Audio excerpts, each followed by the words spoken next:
killed Gary. They killed Gary. I still can see it when I close my eyes. This windshield pops off the car and goes, how many feet? 400 feet. I'm the killer. I got my gym bag, which fits in the country club scenario. Open the door, put it down, close the door. I walk away. It is one of the most notorious murders in Tucson history. He was a wonderful father. He was a true gentleman and a true kind person. They rubbed shoulders with people in high society. Everybody thought car bombing has to be a mob hit. Very spectacular. We're sending a message. Turns out, according to some, who didn't want him dead. A long list of persons of interest. An ex-girlfriend, an ex-wife, ex-business associates. It was pure obsession. His hatred was pure obsession. And we're going to reenact the bombing. Everybody's under? To see how it could have been done. 2, 1.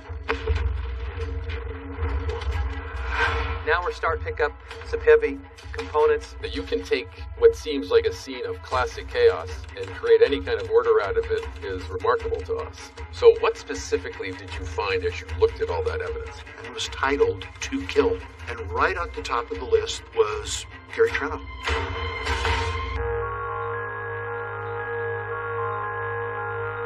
Welcome to Tucson, Arizona, or even on a sweet golf course like this one. The triple-digit temperatures and the blue skies above can transform in an instant. La Paloma Country Club is nestled in the Tucson foothills. It's absolutely beautiful. You can see the city, you can see the mountains. It's Jack Nicklaus Golf Course. Typical Friday, very busy golf day. Wednesdays and Fridays were gambler days. And so 5:15, 5:20, I was standing at the bar, and all of a sudden there was this thunderous boom. I heard this huge bang, and I rushed over there, tried to see if there's something I could do. Okay, what's going on there? Okay, there's some kind of an explosion in the country club parking lot. I'm not sure. We have one of the victims has no pulse. They've begun CPR. I guess it's a massive fire. There was some kind of an explosion. The building shook. I'd never felt anything like that. I immediately turned. I went out to the parking lot, and there was a car on fire, split open like a sardine can. I found a man still sitting in his seat, no pulse, pale, blood's gone out of him, just white. Dr. Sam Buttman had come up alongside the car towards me. He looked at me and he said, "Damn, he's dead." Ken Halligan knew who the dead man behind the wheel of the destroyed car was. He was a longtime member of the country club named Gary Triano.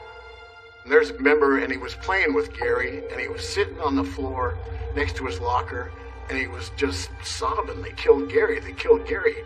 But the question was, who killed Gary? And why would they do it in such a spectacular way? The blast had stopped Gary's gold Movado watch at 5:38 p.m. End of the line for a wheeler dealer who was unafraid to gamble on the golf course, or for that matter in the business world. And according to his lawyer Ron Lehman, a man always ready to bet big on himself. Gary was a tall person who would command a room when he walked in. Dark hair, always had a nice suntan, always had a smile. He was larger than life. Starting in the 1980s, this former car salesman, he had sought to take advantage of the population boom in Tucson by getting into real estate and land development, gaming on a Native American reservation. One of Gary's most successful projects was Indian gaming.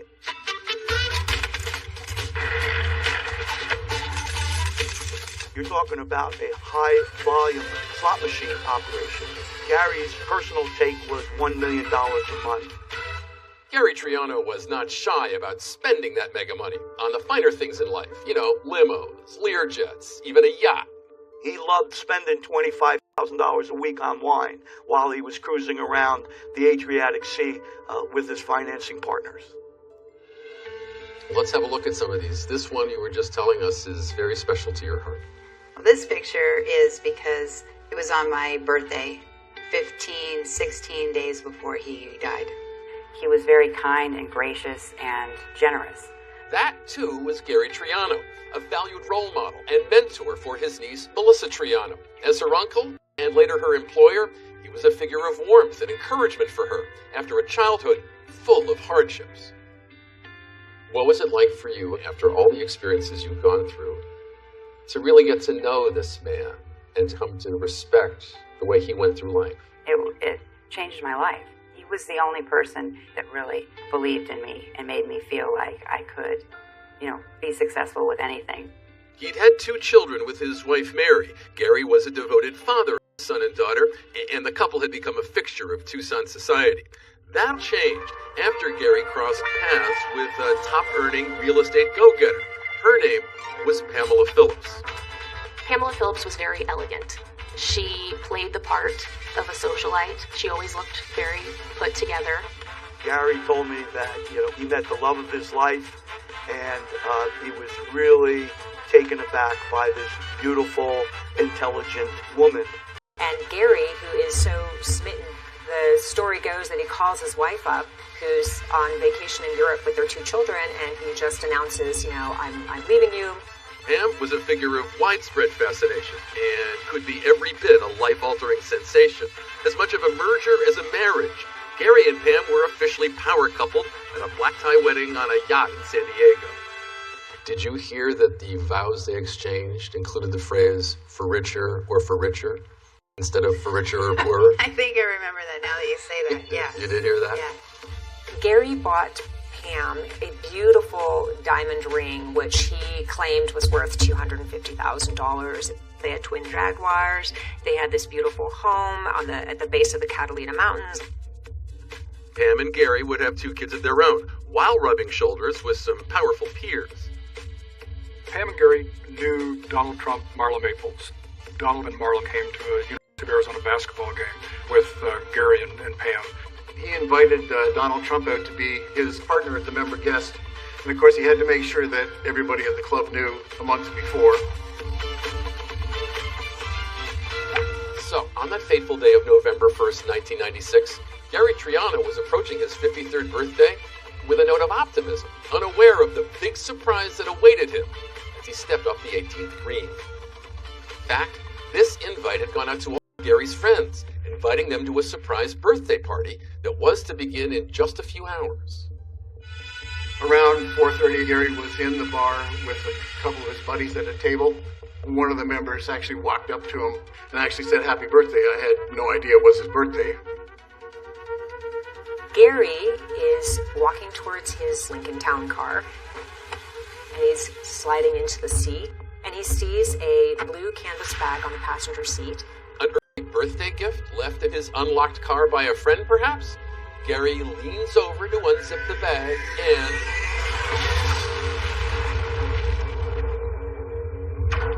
The impact of the explosion was incredible. The front windshield flew like 200 feet into the air and landed in the swimming pool. I'm at home, it's after hours, and I get a call from my sergeant, and basically he says there's been a explosion at the La Paloma Country Club. Detective James Gamber was a newly minted detective with the Tucson Sheriff's Department, and he was brand new to homicide. This was his second case. When he arrived on scene, you could see the victim vehicle. It blew the car doors open, tore the roof off the car. Gary's body is still in the driver's seat. When Melissa Triano heard there had been some sort of incident with Gary, she immediately rushes over to the country club. So what do you remember feeling as you were running towards the car? Just panic, just shock. I didn't think it was real. The whole top of the car was gone. I still can see it when I close my eyes. Immediately, cops were asking who could have wanted to kill Gary in such a spectacular fashion. They would quickly learn a lot of people. Was it to send the message? So in the movie Casino, Robert De Niro's character, closely based on the real-life mobster Frank Lefty Rosenthal, climbs into his 1983 Eldorado, turns on the ignition, and is engulfed in a fireball.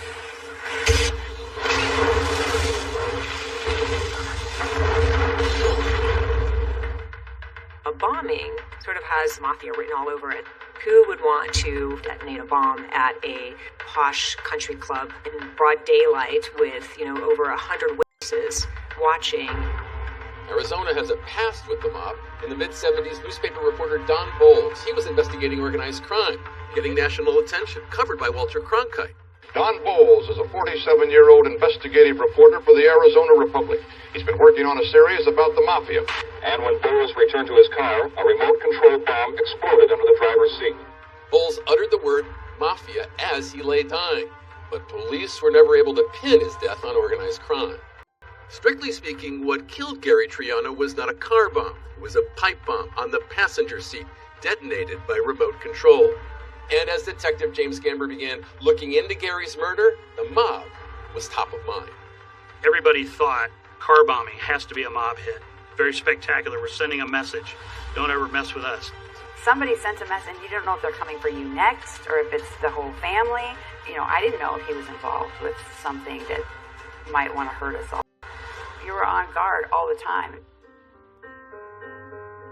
But why would the mob, or anyone else, have it in for Gary Triano? Well, maybe because by the time he was leaving that country club on the first day of November 1996, he was no longer the high-flying millionaire everyone thought he was. In fact, Gary was flat broke.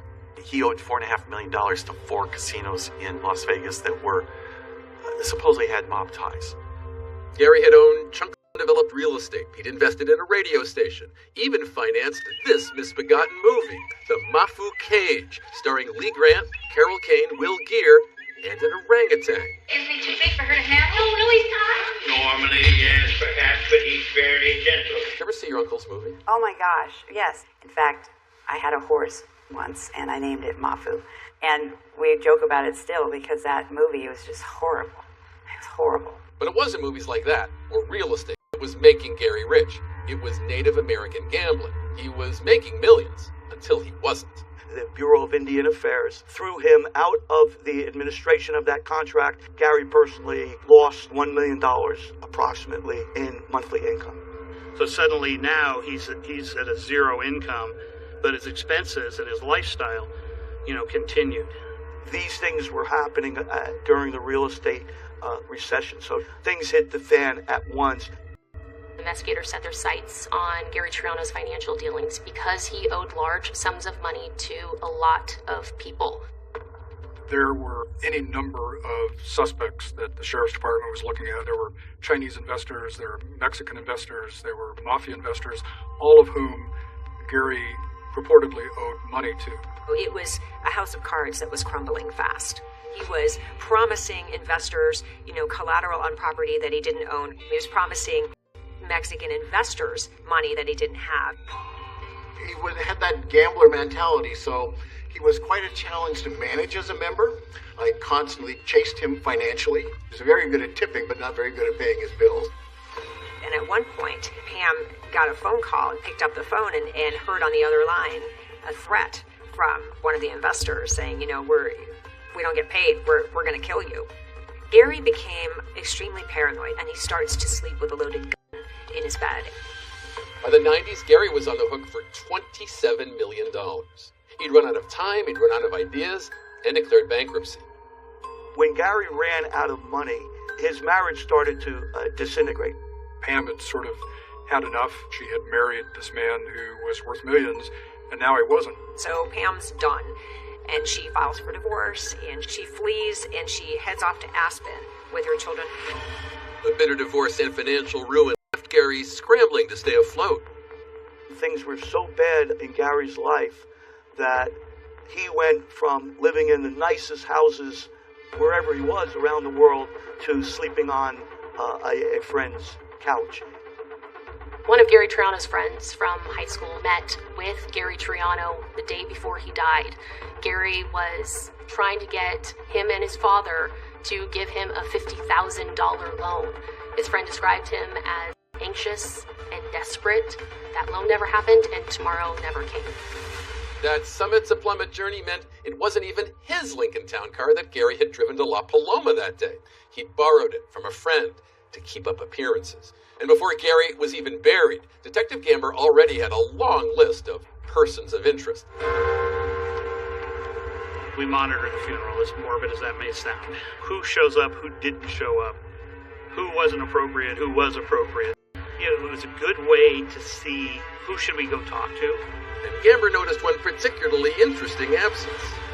Pamela Phillips wasn't at the funeral. She was conspicuously absent. But based on the acrimony and the separation, that didn't really surprise us. But associates of an eccentric billionaire say he had reasons of his own to want Gary Triano very dead. He had the capacity and the resources and the henchmen, if you will, to construct the kind of bomb that blew up Gary Triano. And this doctor claims he saw a kill list written in that man's daily plan. And it was titled To Kill. And it was numbered. And right at the top of the list was Gary Triano.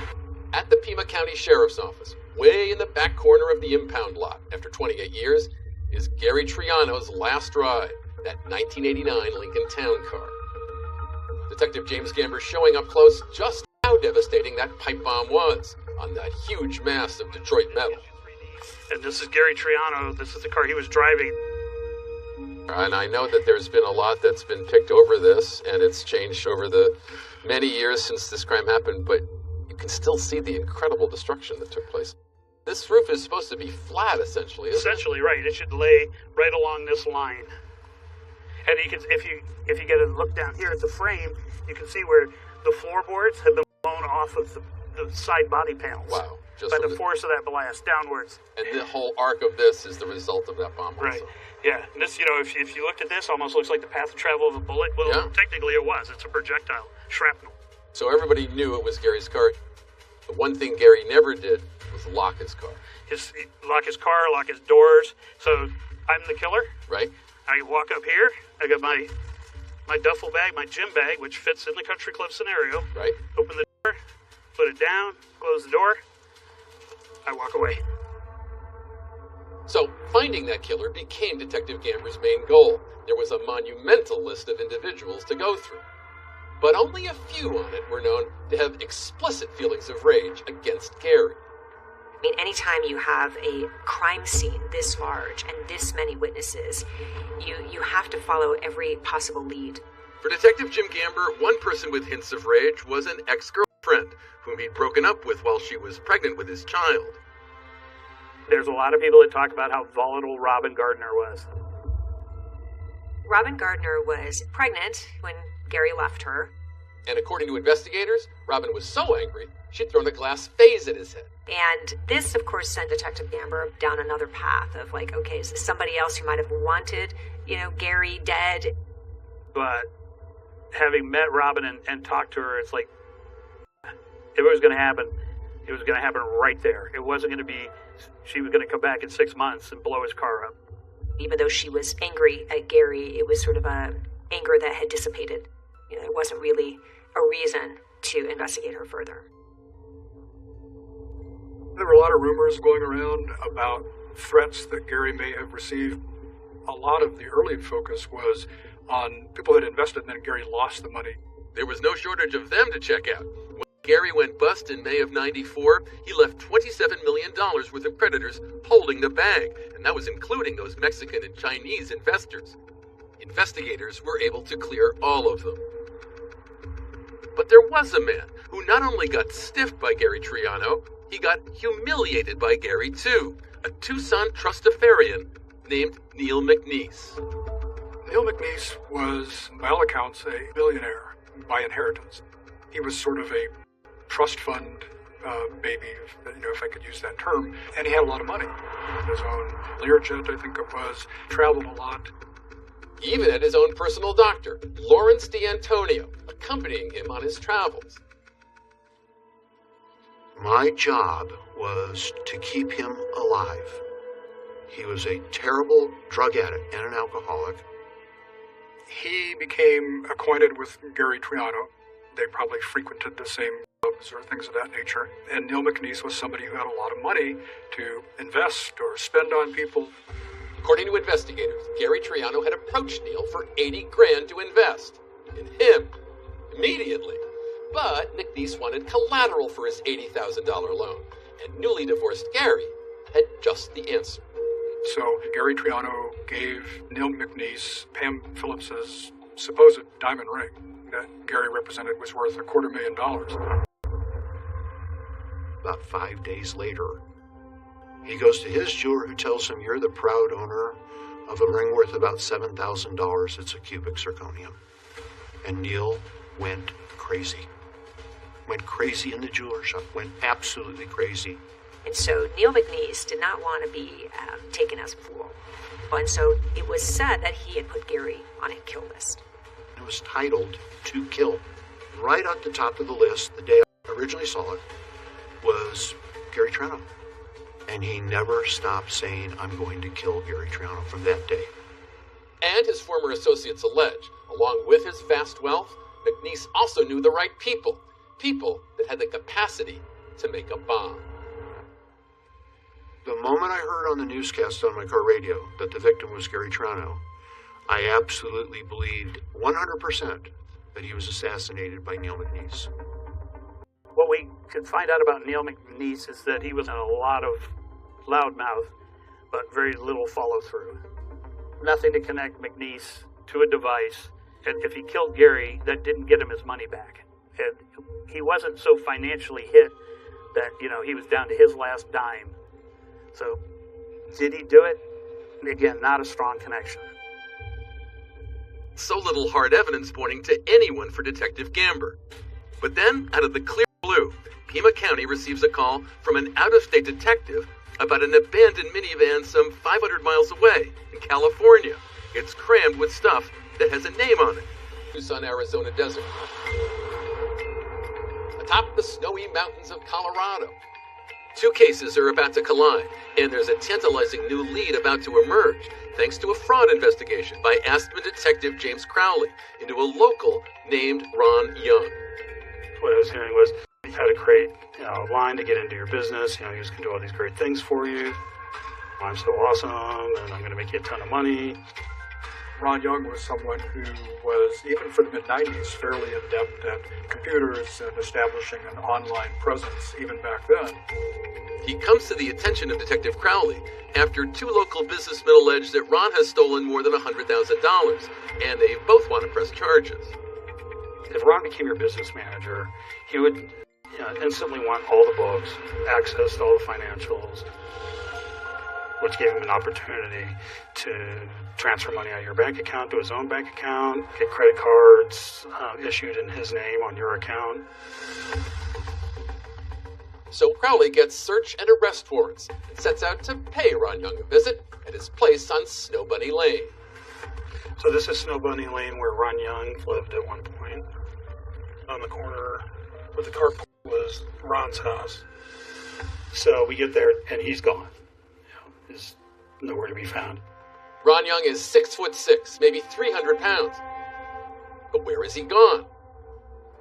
6 months later, Detective Crowley gets a call from the cops in Yorba Linda, California. What happened was that police in California find an abandoned van, and it's a rental van out of Aspen. Authorities discovered that the abandoned Dodge Caravan was rented by Ron Young. It was parked outside his parents' house. And it's an unlocked van. And so when police do come and they open the van, they discover some very unusual things inside. And as Detective Crowley learns, more than one of those things has Gary Triano's name on it. There's divorce documents between Gary Triano and Pam Phillips. There are maps of Tucson. There are a list of names of associates with Gary Triano. And they discover something else that's sort of unusual. It's a sawed-off shotgun. I mean, fraud suspects, they're not usually violent. It was Crowley's first encounter with Gary Triano's name. But he recognized the name Pamela Phillips because earlier that year, she had walked into the Aspen Police Department and accused Ron Young of stealing money from her bank accounts. In investigating Ron, there were 2 fraud cases initially, and Pamela had come in to report the 3rd fraud case. Detective Crowley had an outstanding warrant for Ron Young's arrest. So why did his still-at-large fraud suspect appear to be all up in the business of this Gary Triano from Tucson, Arizona? Then came November 1st, 1996, and the morning after. I was sitting at my desk in the investigations office and reading the paper and saw the headline. It was the shocking pipe bomb murder of Gary Triano.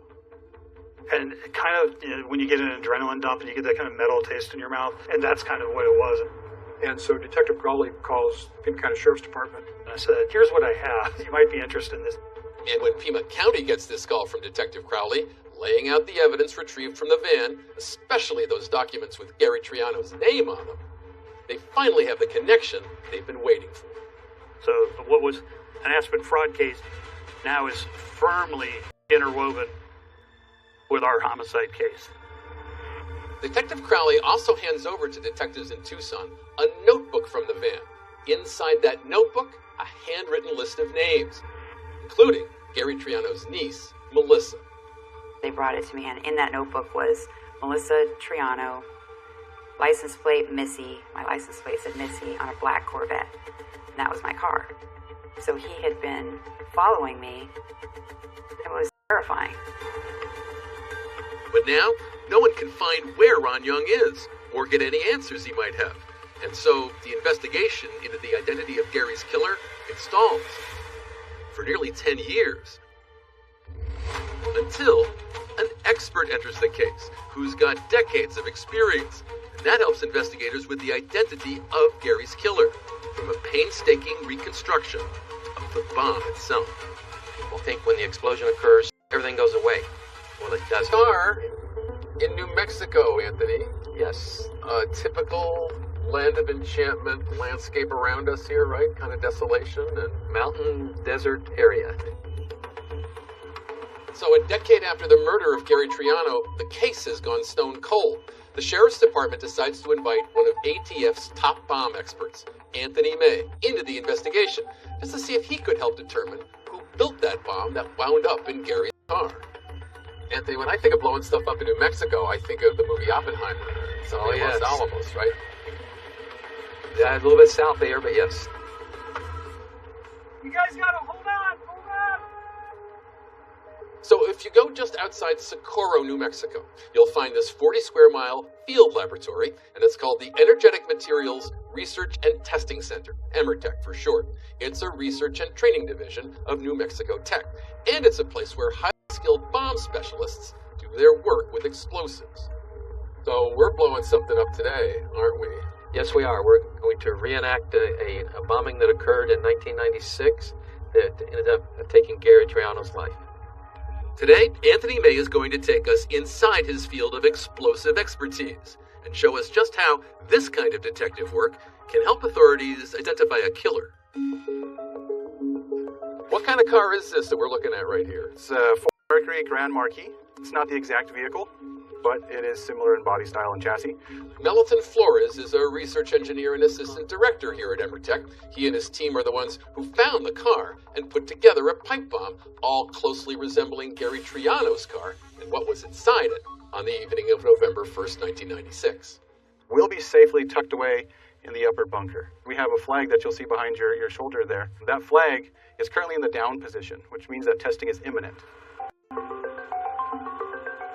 The EMERTEC engineers have these high-speed cameras ready to film the explosion at 20,000 frames per second. Morning, everybody. So today we got a recreation shot of a 1996 bombing in Arizona. It's going to be a pipe bomb. Once the bomb goes off, we're going to wait until for Merkel to give it the all clear. It's the desert, it's hot, so, drink plenty of water. We got snakes, we got scorpions, we got spiders, so watch out for all that.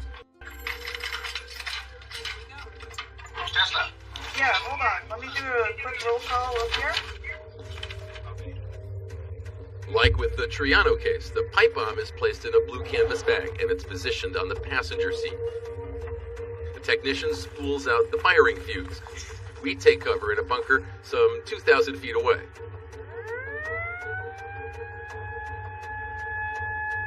Everybody's under cover? All right, we're all good here. Tesla, your range. Okay, you ready, Tesla? 2, 1.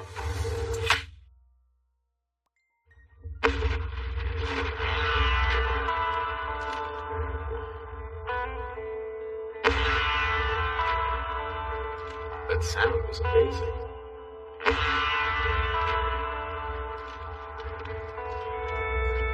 I think that could have been the back window that was flying out. Oh, is that right?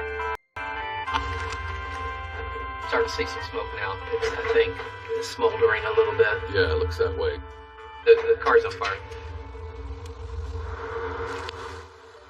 Every bomb scene tells a story, and the debris scattered by this bomb is much like the debris that was scattered after the bomb that exploded in Tucson on November 1st, 1996. Debris gathered up by law enforcement that Anthony May would go on to analyze. So after the all clear, we move in for a closer look. It would be up, most of our is going to be up over that bridge. Well, we're going to walk into the blast scene. Now we're starting to pick up some heavy components, and now we're going to decide, is it from the car? Is it from the bomb? What I'm seeing is car parts here, the door handle. As I can see already, the roof of the car is over here. Looking at the roof of the car, most of our fragments went straight up. Does it matter to you that it went straight up? It'll tell me the orientation of that pipe bomb. That you can take what seems like a scene of classic chaos and create any kind of order out of it is remarkable to us. That's the objective. Take a look at what the crime scene is telling you, what the evidence tells you, and then go from there.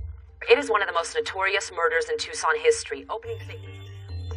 Back in 2005, it was Anthony May taking the fragments of that 1996 bomb that killed Gary Triano and reassembling the device, hoping that the process would offer some leads in a case that had grown cold. This is actually a picture of when Jim brought the evidence up to me. It's just kind of like a puzzle now. I am trying to match pieces. This is the pieces of the pipe.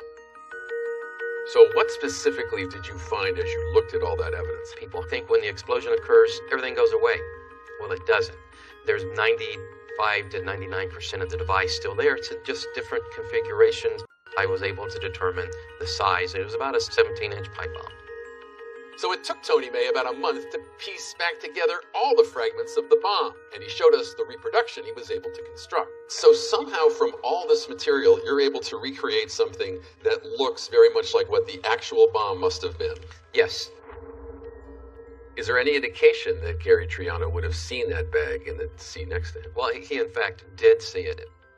There was a witness that said he saw Gary Triano get in the car and then lean over into the passenger seat, meaning that the bomber was also somewhere close by with the remote control device, and when he saw him lean over the back, that's when he initiated the device. And just like any puzzle, once the pieces start to fit together, there's a picture that emerges that would eliminate some suspects and start to bring others into sharper focus. We had found a piece in the debris here of parts that were soldered together. There were globs of solder. The globs instantly told you, not somebody who does this on a regular basis. Doesn't do it on a regular basis. The question to me was, is this a professional hit? Are we dealing with a mafia? From the design, the construction, the soldering, the battery, I don't see that. Turns out the outdated 6-volt battery used on the bomb was also a clue about the bomber's age. That indicated to me that we're not dealing with some young individual who has experience with AA batteries or 9-volt batteries. That it might have been an amateur building their first bomb, and that the choice of battery was suggesting an older suspect, excluded organized crime, and got authorities focusing on the man with the disorganized van, Ron Young. So the way the device was built fit Ron's profile. So it's just another brick in the wall kind of thing. And as investigators continued to build that wall, they are intrigued by the enticing link between Ron Young and Gary's ex, Pam Phillips. Were they more than business partners? And will unearthed audio recordings reveal whether Pam was possibly an accomplice in the murder of her ex-husband Gary Triano, or a victim of Ron Young? I don't even want to talk about it right now. If I ever found out that you compromised me, you're, a fried duck.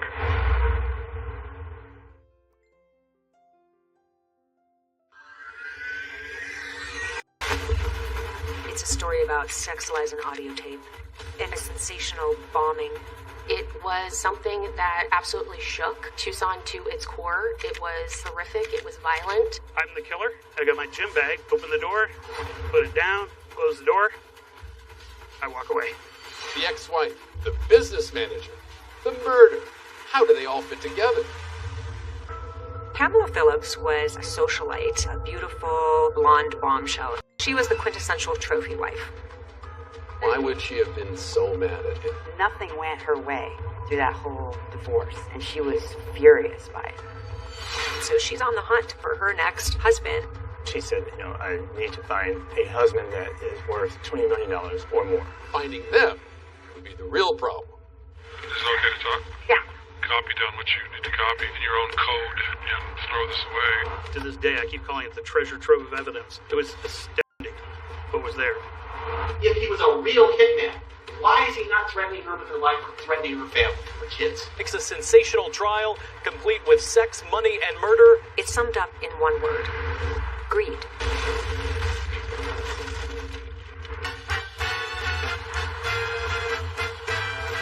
Here in Tucson, Arizona, handsome, self-confident land developer Gary Triano was married to Pamela Phillips, herself a charismatic player in Tucson real estate. They were a power couple with expensive tastes and the assets to satisfy them. It was almost like lifestyles of the rich and famous. But after the real estate boom went bust, Gary went bankrupt.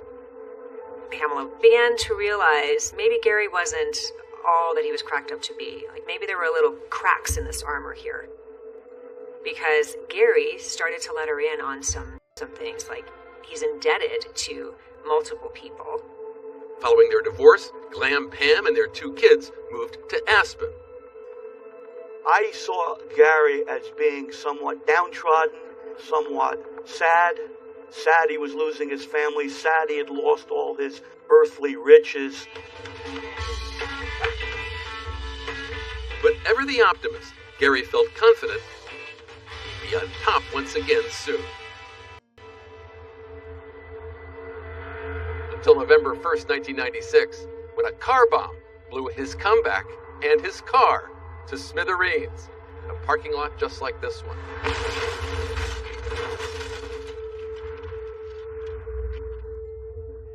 But who or what wanted Gary Triano dead? Despite Pam and Gary's bitter divorce, investigators could see no immediate connection between Pam in Colorado and Gary's pipe bomb murder in Arizona, until cops stumbled across that minivan in California belonging to Ron Young, packed with documents with Gary and Pam's names on them. It was great because we had no association with Pam and the murder until then. Before we had, Pam was in Aspen, the bomb went off in Tucson. How could Pam have pushed the button? Okay, now we have that connection. We have Ron Young bridging that distance for us. Pima County investigators needed to understand the complex relationship between Pam Phillips and Ron Young.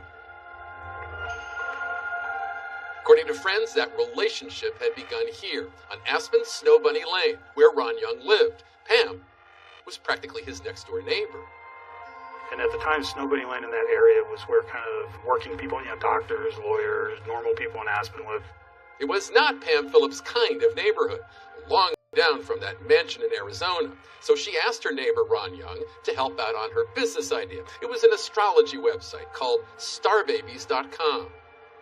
If your baby was born under a certain time, you could get their zodiac and all that. It was that type of thing that Pam wanted to do, start up a little business like that. And he helped set that up.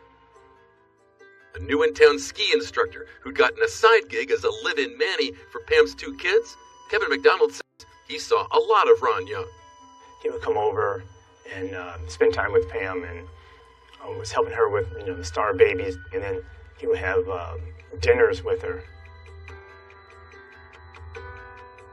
And like I said, there's more than just being the down the street neighbor. After the kids were asleep, Pam didn't want them to see them being intimate or being more than just friends. Kevin recalled Pam as a good and caring mother to her kids. But according to Pam's friends, starbabies.com and Ron Young were only part of her plan to return to the top of the mountain here in ski country. Pam was always out in the different private bars and private clubs in Aspen trying to meet rich men. And because she said, I need to find a husband that is worth $20 million or more. If it was Pam's long-term goal, It was fueled by her short-term needs. She was running out of money. And for that, she blamed Gary Triano. Why would she have been so mad at him?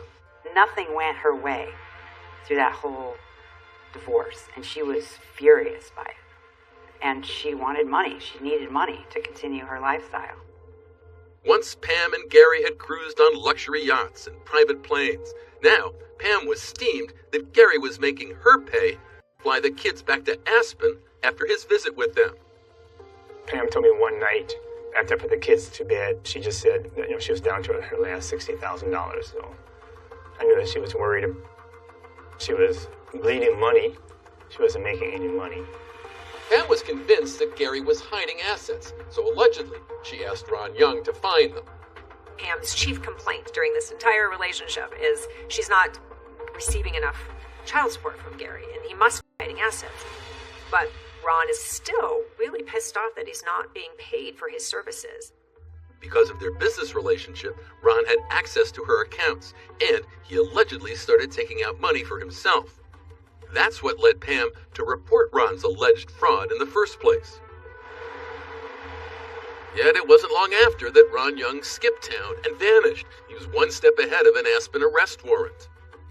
After Pam came in the initial time, and I asked her to provide follow-up documentation, she never came back. Ron Young is nowhere to be found, but Pima County sheriffs decide to talk with Pam. And then when you go to interview Pam, she minimizes Ron Young. Oh, he was not involved in my life. He gave me a little financial advice and things like that. Yet less than a year later, Pam is out of Snow Bunny Lane and into $1 million home. Why were authorities so interested in her change of fortune? Pam had 2 million reasons to kill. Pothole number 3. Allegedly, that's how the twice-divorced Pam Phillips referred to Ron Young, her sometime lover, neighbor, and business associate, in a note she wrote to her aunt. Ron was not her type. She was used to handsome, charismatic, wealthy men, and Ron was nothing like that.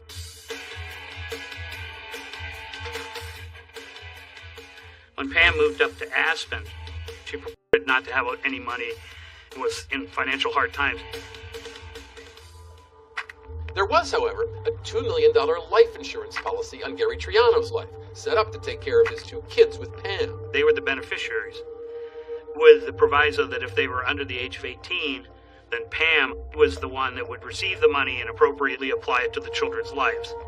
Now, even with a friend's assistance, Pam's financial straits were affecting her ability to pay for that policy. And then we find out that when Pam learned of Gary's death, she was actually almost 30 days in arrear on her premium payment. Pamela Phillips became hysterical. Not hysterical over Gary's death, but hysterical over the fact that the premium had not been paid for the month of November. And they rushed a FedEx payment to the insurance company that got there too late. The insurance company, though, honored it anyway. And 15 days later, Pamela makes a claim on Gary's life. So it took until January of 1997 before the insurance company paid. Pam got a little over $2 million.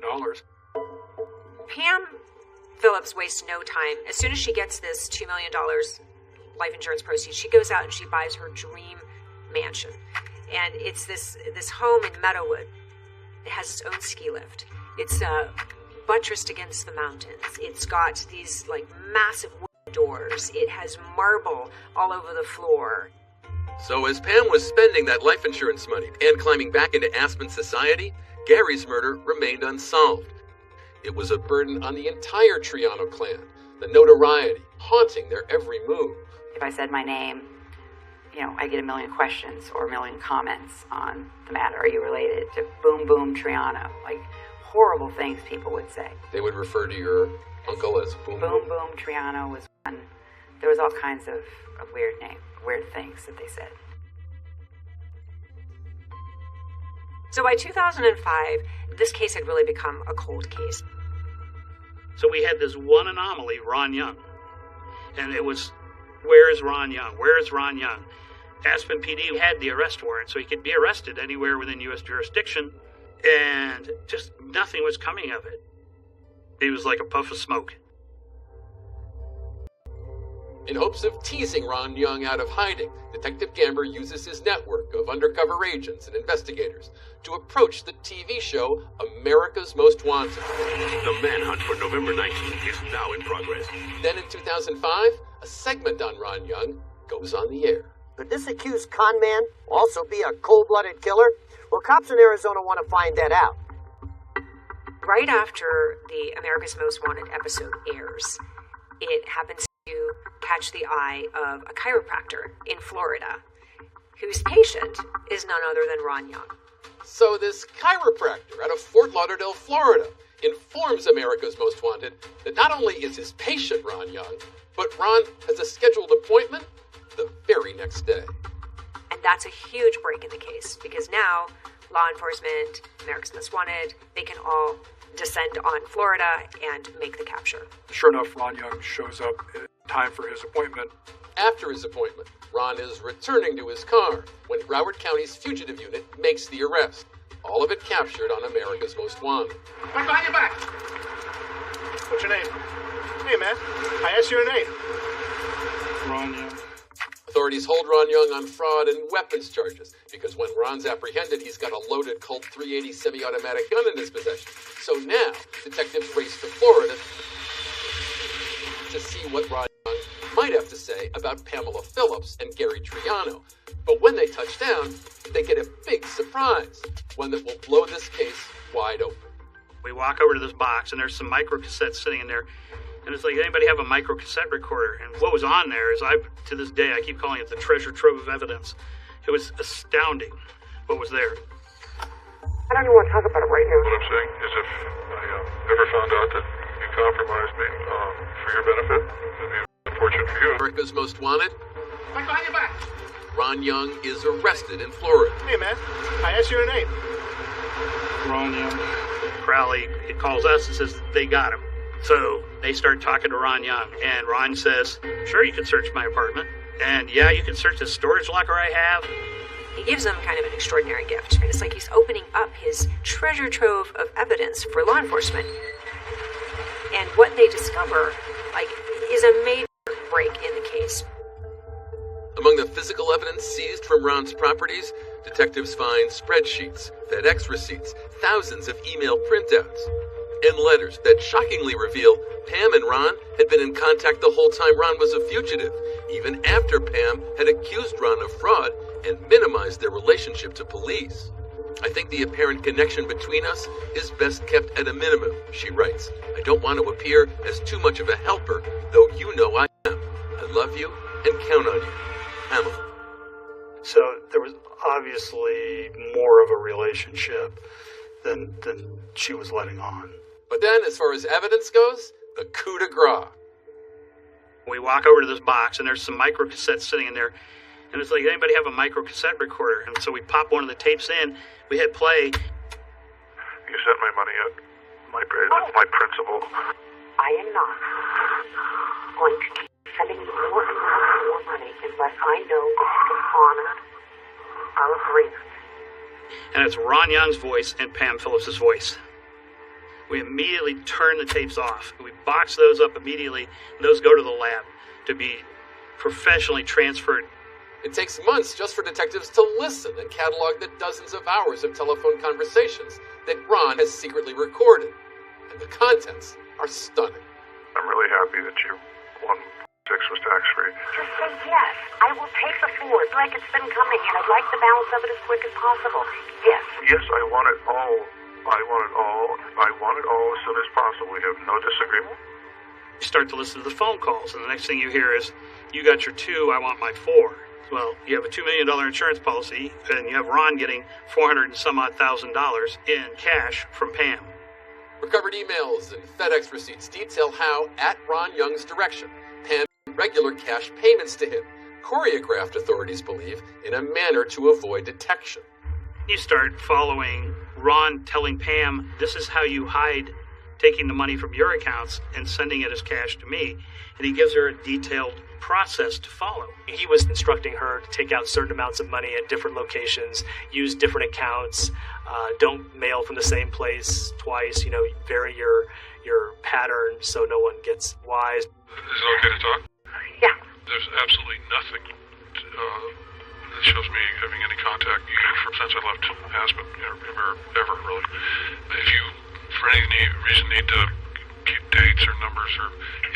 obviously just transpose it into codes. For investigators, this game of subterfuge and these under-the-radar payments from Pam to Ron is starting to smell like a murder conspiracy. What he had on his computer was astounding. Pam was paying him on a monthly basis, and he had his own amortization table of the money Pam was paying him with the interest that was due, and it totaled something like $440,000. Armed with this new evidence, police get a warrant to search Pam's place, the Aspen mansion her slice of the insurance money paid for. In September of 2006, Pima County Sheriff's Department joined forces with the Aspen Police Department and surround her house, and they knock on the door and they say, "We have a search warrant." Pamela answered the door, and they tell me, "We have a warrant to search your house," and she said no and closed the door in their face. Pamela Phillips is completely surprised by this. She tells the police, "Yeah, my lawyer's on the way," and the detective says, "I have a search warrant." So they come in, and the way she describes it is like they're scattering across her marble floors like rats. While we're executing the search warrant, Pamela decides to leave, and we don't have an arrest warrant for her at that point, so she's free to leave. She gets into her little Mini Cooper and drives off. Meanwhile, after pleading guilty to firearms charges, Ron Young is sentenced to 10 months in prison in Florida. After his jail term, he's sent back to Aspen. He gets extradited to Aspen to face the fraud charges. And it's there that the fraud charges get dismissed. After the charges are dismissed in Aspen, we don't have enough to charge him with a homicide yet. So he is free, but he's on parole from the federal prison. Ron Young moves to his parents' house in Yorba Linda, California. So there's all this stuff that's coming together. There's the suspicions about the life insurance policy. Now we've got Ron Young, who's an associate of Pam Phillips, and all these things in the van in California. The names and a notepad of people associated with Gary Triano, maps of Tucson, receipts from a hotel in Tucson near where Gary was living at the time. After nearly 12 years, the police finally obtained arrest warrants, hoping to bring long-awaited justice in the case of Gary Triano. We're going to do a simultaneous arrest. We've already put surveillance teams in Aspen, surveillance teams in Yorba Linda. We hit Ron and we arrest him. We go to hit Pam and we do a records check on her and we find out she flew out of the country to destinations unknown. She was gone. October 17th, 2008, cops found a large-scale operation to simultaneously arrest Ron Young and Pam Phillips for the 1996 murder of her ex, Gary Triano. We have the arrest warrant. We've already put surveillance teams in Yorba Linda. We've coordinated with local law enforcement. We hit Ron and we arrest him. We extradite him back to Tucson. But when it comes to arresting Pam, they have a rude awakening. Pam Phillips, we have every reason to believe, is still living at her house in Aspen. We go to hit Pam and we do a records check on her and we find out she flew out of the country. She was gone. Pima County investigators named Young and Triano's former wife, Pamela Phillips, as suspects in the case. They're still looking for Phillips and believe she may be out of the country. So we have to put out a notice with Interpol. So now the United States Marshals Service and the FBI become involved. Unbeknownst to police, Pam is in Europe, and she's leaning into the alpine lifestyle in a swanky lakeside town in Switzerland called Lugano. She has just picked up where she left off. She's recreated her world over there. She's hobnobbing with the elite. She's off hunting again for a rich, eligible bachelor. In fact, has been spotted with several. While out in Lugano, it's just not Pam's style to keep a low profile. And so, sure enough, a local tipster hears news of Pam's murder indictment and picks up the phone.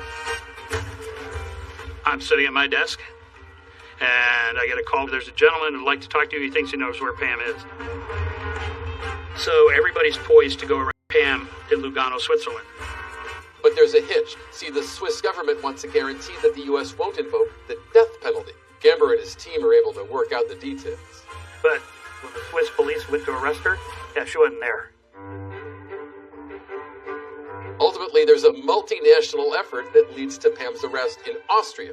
And while she's sitting in a jail cell in Vienna awaiting extradition, back in the States, Ron Young goes on trial.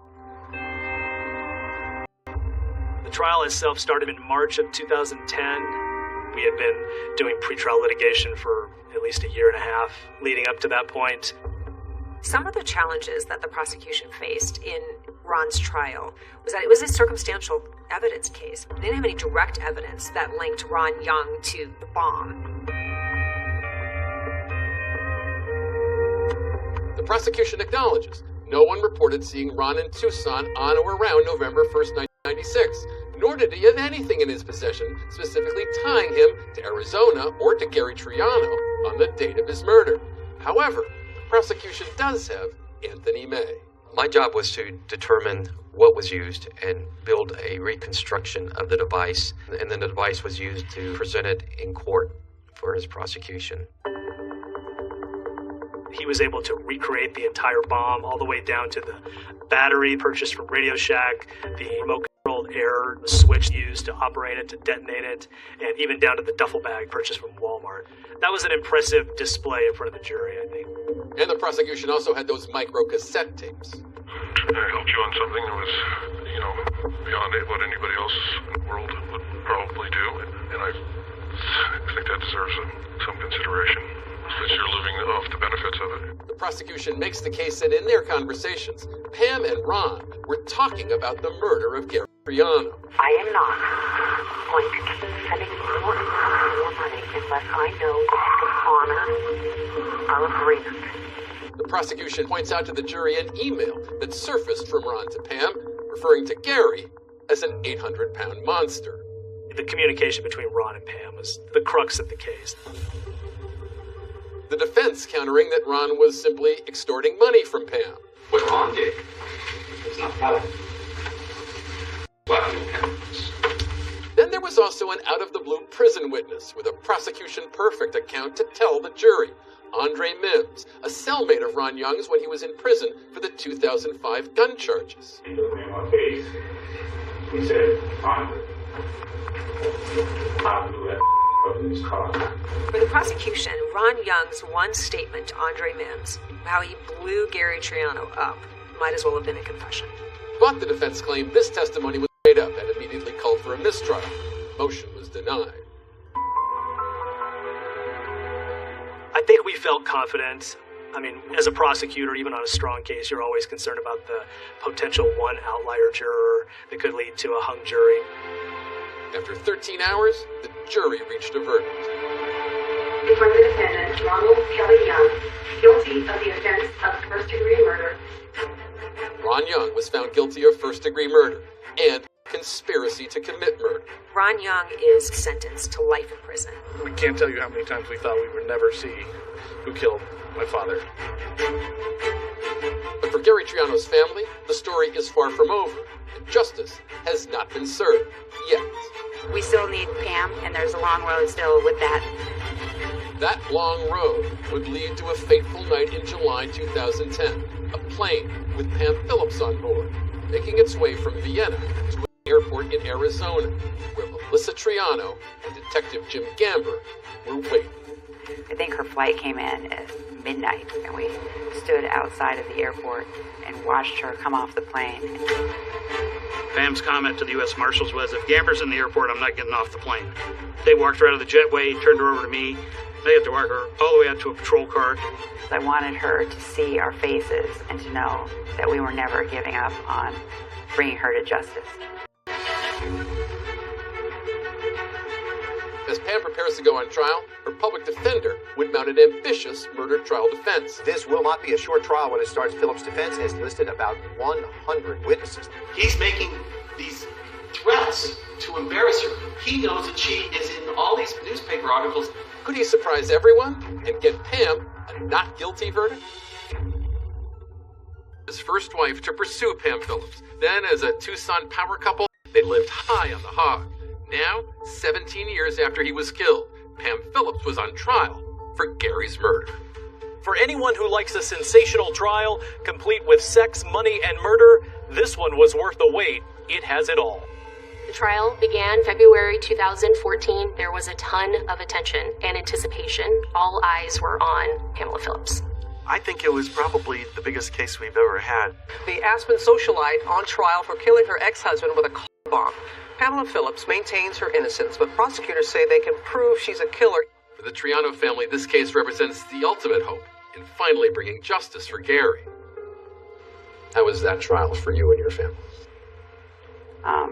It was very difficult to sit through when photos or evidence was going to be shown that would be hard. I would get up and walk out. What made it imperative that you be there then? It was knowing the truth. Prosecutors argued that the main reason that Pamela Phillips orchestrated this murder on her ex-husband was the $2 million life insurance policy. The bulk of our evidence came from Ron Young. The FedEx receipts, the phone calls, the emails that Ron Young had saved. With records taken from that abandoned minivan in 1996, prosecutors argue how Ron Young closely surveilled Gary Triano's comings and goings, as well as those of Gary Triano's relatives, which included very specific details about Melissa Triano, who took the stand. Last line has your name on it again, correct? Yes. Melissa Triano. Just above your name, what does it say there? Corvette convertible niece. The prosecution then brings out a key witness, Laura Chapman, a former friend of Pam's, who recalls a conversation she says she had with Pam before Gary's death. She said that she should just hire a hitman, have him taken out, and that the insurance policy was a $2 million insurance policy. And she said it would just be really easy to do because he was so predictable because he played golf every day. The defense claimed Laura's memory was faulty, and that Pam was not desperate for the life insurance money because she'd lapsed on that last premium payment. If you're going to do a murder for hire for the insurance money, aren't you going to be sure that the insurance policy's in place and has been paid? But for the prosecution, big piece of the puzzle were those taped phone conversations between Ron and Pam, discussing Ron's alleged $400,000 cut of that life insurance policy, where, in the view of the prosecution, Ron says the quiet part out loud. Right now, I want to know that we are capping it at 4. I don't want this nebulous thing out there that we're supposedly supposed to... It's not nebulous. Listen to me. I am very serious about this. Well, I tell you, you're going to be very serious when you sit in a women's prison for murder. Oh yeah, that for the jury was our smoking gun. But defense attorneys assert Ron and Pam were not talking about the murder of Gary Triano. Instead, he was extorting Pam for money. I'm terrified of everything. I know. I mean, I'm living in total fear. He's making these threats to embarrass her. He knows that she is in all these newspaper articles as a suspect in her ex-husband's bombing. He wants to threaten her reputation in the Aspen community. If he was a real hitman, why is he not threatening her with her life or threatening her family, her kids? That's what happens when you have a cold-blooded killer. The defense doesn't just try to point out how neither Ron nor Pam could be tied directly to the bomb at the scene of the crime. The defense goes one step further and says the culprit is somebody else entirely. Hot-headed billionaire heir Neil McNeese, out that $80,000 to Triano and enraged by his lies and deceit. Neil McNeese. He lends Gary $80,000 and gets a ring for collateral. He finds out the ring is only worth $8,000 and he's livid. He's furious. He threatens to kill Gary for Dr. D'Antonio. Remember, Dr. D'Antonio had come forward after Gary died, claiming that Gary Triano was on Neil McNeese's alleged kill list and that he was responsible for Gary Triano's death. Lawrence D'Antonio was called to the stand, and this was really the crutch of the defense's argument. I wouldn't describe Neil as a friend. I heard Neil say he was going to kill Gary Triano probably 10,000 times. It was pure obsession. His hatred was pure obsession. The defense argues that McNeese not only had motive, he also had the means, with a woodworker friend named Jerry Capuano, who they claim had a shop and the know-how to make a remote-controlled pipe bomb. The other things found at Mr. Capuano's shop. You saw that little red thing that was used to put together wires. There was one of those at Capuano's shop. There's an exact one of those in the bomb. The bomb parts that were found. It makes for an interesting story. They're saying, oh, look at this. Neil McNeese was the real killer, and Capuano was the person who made the bomb. All of them are deceased, so we're not able to follow up on this. Authorities continue to assert there's no evidence tying McNeese or Capuano to the murder. The McNeese family issuing a statement in 2014, maintaining their belief in his innocence and relief that justice might prevail. But I mean, the bottom line is we don't have any question whatsoever that Pam Phillips hired Ron Young to kill Gary. Pamela Phillips never testified during the entire trial. We got glimpses of her personality, right? During the trial, she would look at the camera, she would smile at the camera, even mouthing the words at one point, "I love you," to the camera during court proceedings. The camera had always loved Pam right back. Now, after 2 months of testimony, it was time to see what a jury would feel about Pam Phillips as they decided her fate. The lights flickered in the courtroom. My cousin Heather was sitting in front of me, and she turned and looked, and we just lost it. The Phillips murder for hire trial. The Aspen socialite is accused of hiring... After 26 days of testimony, with 100 witnesses, 670 exhibits, the fate of Pam Phillips lies in the hands of the jury. To find the defendant, Pamela Ann Phillips, guilty of first-degree murder.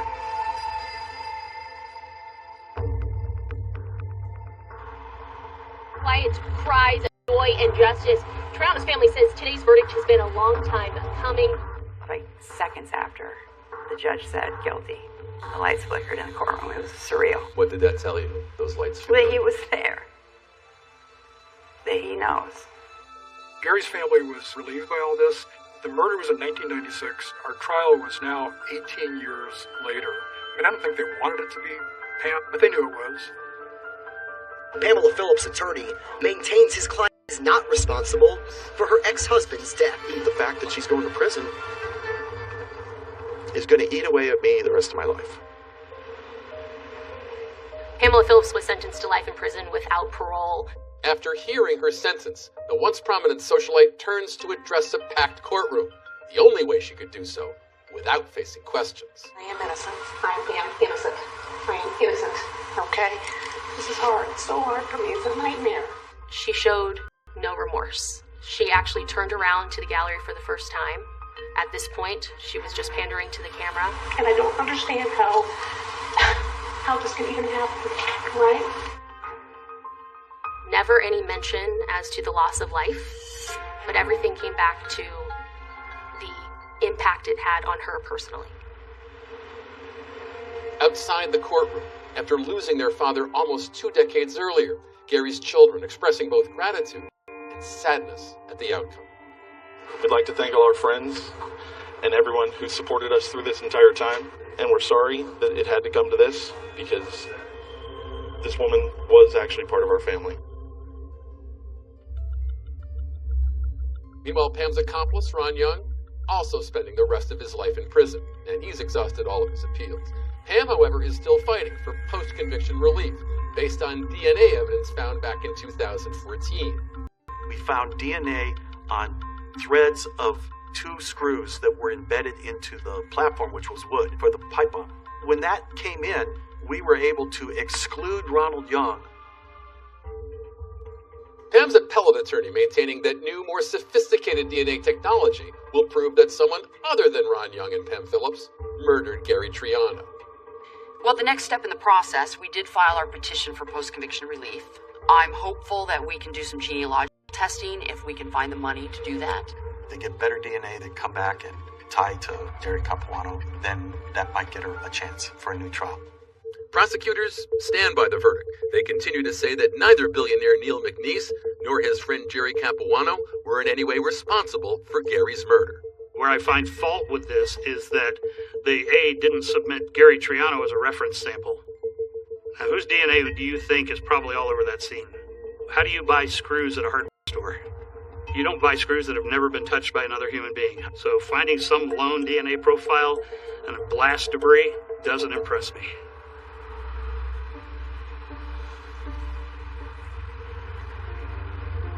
How do you like to remember your Uncle Gary? Every November 1st, I would go to La Paloma Golf Course and put flowers in the 18th hole. At a local cemetery, there's a bench inscribed with his name and Gary's favorite poem, Rudyard Kipling's If, the classic tribute to the same endurance and optimism that Melissa always saw in her uncle, who in the face of life's setbacks and defeats, sought always to remain admirably strong. Would you mind reading part of it for us out loud? If you can meet with triumph and disaster and treat those 2 impostors just the same, if you can make one heap of all your winnings and risk it on one turn of pitch and toss, and lose and start again at your beginning and never breathe a word about your loss. And that's just how my uncle lived.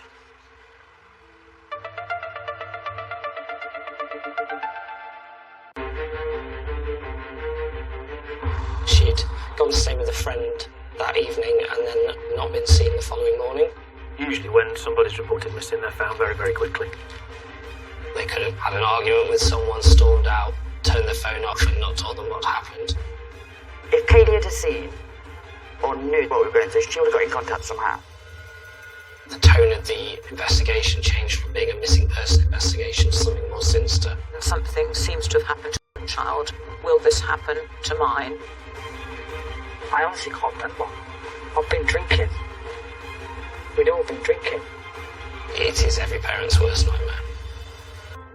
Right in the centre of England lies the village of Measham, close enough to the hustle and bustle of major cities, but surrounded by beautiful countryside. I grew up in Measham. It's a small village. You've got your little high street. It's got the butchers, the bakers, the hardware store, and everybody knows who your mum and dad is and, what they do, who everyone is, really. It's a little community in that respect. It's got 2 lovely primary schools. Generally, everyone would see Measham as a safe place to be and a good place to live. For Stephanie Haywood, it seemed like the perfect place to raise a young family. When I moved to Measham, I had 3 children. Kyle, Kaylee and Karen. Kyle was like the father figure. Kaylee, she was just... she was very family orientated. She loved her brothers. And Karen, he was only young, so he was the baby of the family. Kaylee was always mothering him.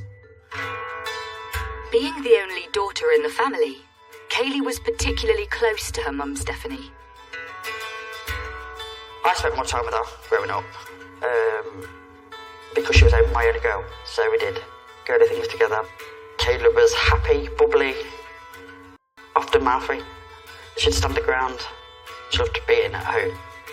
She was happy, so happy. Despite growing up in a happy, loving home, Kaylee had her troubles at school. As she got older, she was quite big built, and she had some issues. She was bullied. Girls would often call her nasty names. So it came to the point where she didn't want to go to school. The particular school that she was at, she was bullied on a daily basis. I tried to try and ignore, but it was an emotional time for her. She was becoming a teenager. She didn't want to get out of bed. She didn't want to leave the house. The bullying only got worse for Kaylee, and it wasn't long before it became physical. She was spat at. She got bottles of water tipped on her. On the school bus, within her hair, she come in. She couldn't get her words out because she was crying. She said she wasn't taking it no more. And that's the point. That was the point I said no more. When it got physical, I removed her from that school. Freed from her tormentors, Kaylee was finally able to have a fresh start and quickly made new friends. I've never seen such a happy teenager. She wasn't bullied. She thrived to go to school and be with her friends. It was lovely to see. She became friends with particularly one girl, and they was together like glue. They'd go in together. They would go shopping together. They would walk miles together. They were like 2 sisters. It was so nice to see them both together, so happy, so close. It was lovely. On Friday the 13th of November, just after school time had finished, Kaylee came down and said, "Can I go and stop at my friend's house?" As of every other weekend she'd done. It wasn't anything out of the ordinary. So we agreed to let her go. She went over to her friend's house about 20 to 6 that night. Martin, her dad, took her over and dropped her at the swimming bath where her friend swims every week. Gave her a hug and a kiss and said, "I'll see you tomorrow." And that was that. The following morning, 15-year-old Kaylee contacts mum Stephanie. Kaylee stayed into the Saturday, and she asked her mum via message whether she could stay on a bit longer. I replied, "Yes, no problem, see you tomorrow." She was a teenager. I was so glad to see her getting out there, enjoying what teenagers should do. The next day, Stephanie receives a phone call, and life for this family was about to change forever. got up at around 10 to 9. 20 past 9, I had a phone call of Kaylee's friend asking if Kaylee's at home. I then replied, no, she's not at home, she should be at your house. What's going on? Her friend said, Kaylee's phone has been found in Ibstock Village. It's broken. Kaylee's friend told Stephanie that her daughter's phone had been found by a builder passing through the village. He managed to reunite that phone by looking at it with Kaylee's friend. And from there, a call was made to Stephanie, Kaylee's mum. Stephanie actually thought Kaylee was staying with the friend who was calling her, so immediately she was alarmed to find that wasn't the case. Panic then set in. If Kaylee's not at home and not with her friend, where is she? So I said to her friend, when did you last see Kaylee, be honest? And she said, I last seen her on Thursday. I started calling people to see if they'd seen her. And Kaylee's auntie, no, she did nothing. So I rang Kaylee's dad, and so he advised me to phone the police, and that's what I did. Concerned with the disappearance of a 15-year-old, police issue a missing person appeal to the public. The first I heard about Kaylee Haywood was when I understood there'd been a missing girl from the village. So we got a story out there. As a newspaper, we do get a lot of missing person appeals, people from all different backgrounds, but quite often you get teenage children involved in them that have gone absent for whatever reason. There was nothing to suggest Kaylee Haywood's situation was anything more sinister or different at that stage. Statistically, 98% of missing children are found safe and well, and having texted her mum on the Saturday morning, there is hope that Kaylee's disappearance is easily explained. Usually when somebody's reported missing, they're found very, very quickly, often within an hour or two of being reported. Kaylee was a 15-year-old girl, fairly streetwise, able to look after herself. Her parents had trusted her, like many other parents, to go and stay around a friend's house for a couple of nights that weekend. In many of these reports, that a person can be actually quite nearby. Sometimes they can even be hiding, on purpose. And they could have gone and stayed with a friend and turned their phone off and not told them what happened. You speculate about where they could be, what they could have done, if they'd gone to see somebody, not told them where they've gone, had an argument with someone, stormed out. But several hours go by. There is still no sign of Kaylee, and concern builds. The level of risk initially might not have been all that high, but then the officers start to look into the circumstances that they're being presented with, and what we have here is we have a phone that's been found by a member of the public. We have a friend with whom Kaylee is meant to be staying that weekend. What that does to the level of risk is it immediately elevates it and raises the cause for concern. So those officers start to look at what other resources are going to be needed here. 15-year-old schoolgirl Kaylee Haywood told family she was spending the weekend with a friend in the picturesque village of Ibstock. But when her mobile is discovered broken, and her friend reveals she's not seen Kaylee in days, concern starts to mount, and police visit Kaylee's mum. They just kept reassuring me that we've got it covered. We've got officers out there trying to reassure me that she'll be home. I didn't know what to think. I didn't think good. If Kaylee had seen or knew that she knew what we were going through, if she could have got home in any way, she would have got home. She would have got in contact somehow. News of Kaylee's disappearance quickly spreads across the village. I got an urgent phone call to say that a young teenager had gone missing. My first reaction when I heard was, did I know the girl? And that was a really awful feeling to think I might have known the person and the family concerned. When I had the name, I realised, yes, I did know them. The reaction was, this is very close. Police have to explore the possibility she was running away from some personal troubles. They asked, did she leave the house? Was she upset when she left the house? Was she happy when she left the house? We told them that she was happy. She was just the normal Kaylee. There are all sorts of reasons why they go missing for a few hours or maybe even more than a day. And they're often related to boyfriends and girlfriends, related to bullying and school, things like that. So, obviously she went missing on the Friday and it became more and more public over the weekend. It wasn't until getting into the office on the Monday that things started to sort of progress a lot faster.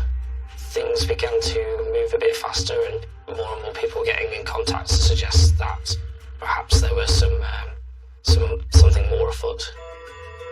For Kaylee's mum and dad, facing every parent's worst nightmare, they still hope she is just missing. But as hours of searching turn into days, the realization something far more sinister may have happened dawns. There was a vigil held in church and people were queuing to come in. And indeed the family came to that because, yes, everyone was hoping that she would be found alive and well. And there was a constant stream of people going through to say quiet prayers on their own and to light a candle. With every hour being crucial, the search for Kaylee intensifies. We had upwards of 400 police-trained search personnel working to, a plan of how we were going to try and find Kaylee. We had police scouring roadsides. Roads were being shut to allow police to go combing through the countryside and the verges. Included dog units. There were vehicle upon vehicle upon vehicle parked around. And I understand a drone was deployed at one point as well to help with the search. They began to speak to neighbours, retrace footsteps, check mobile phone signals. People were out in force, helping to try and find her. We had people constantly coming, volunteering, people in the community wanting to do anything they could to help. Despite their search efforts, there is no sign of Kaylee. With a couple of days starting to pass and the increased police presence, I think fears did begin to grow pretty quickly that something pretty nasty had happened. Parents were obviously concerned, as parents always are, when something seems to have happened to one child. Will this happen to mine? With a significant police presence causing a stir in the community, it isn't long before the national news descends on the quiet villages of Measham and Ibstock. Police was everywhere. There was camera crews, there was everything everywhere. There was a lot of interest in the Kaylee Haywood case from the national papers. As a local paper that reports on the patch, you only get these sorts of stories once or twice, where the whole street national media descends on an area. Satellite vans parked up, reporters in the streets doing broadcasts, and I don't think I've ever seen that since in Measham or Ibstock. With no sign of Kaylee in the local area, officers take a closer look at her home life, and more importantly, if she has any secrets. One of the things, and one of the really key things that they did, was to look at social media. And Stephanie immediately told them that Kaylee was an avid user of Facebook. So they were able to get into Kaylee's Facebook account with Stephanie's help, and straight away what hit them in the face was the fact that she had been communicating for what looked like about 2 weeks with a person.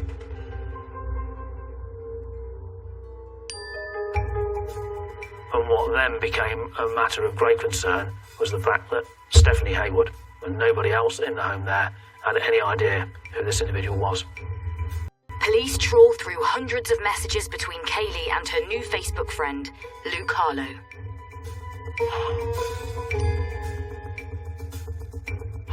The first message was the 31st of October 2015. Very quickly, he asked for her mobile and they happily swapped mobile numbers. The messages were initially, "Hi, who are you? How do you know me?" And then within an instant, he was calling her babe and asking her whether she had a boyfriend. She didn't. He was saying she was far too pretty not to have a boyfriend, which shows that he'd seen a photograph of her. He was calling her babe and his princess.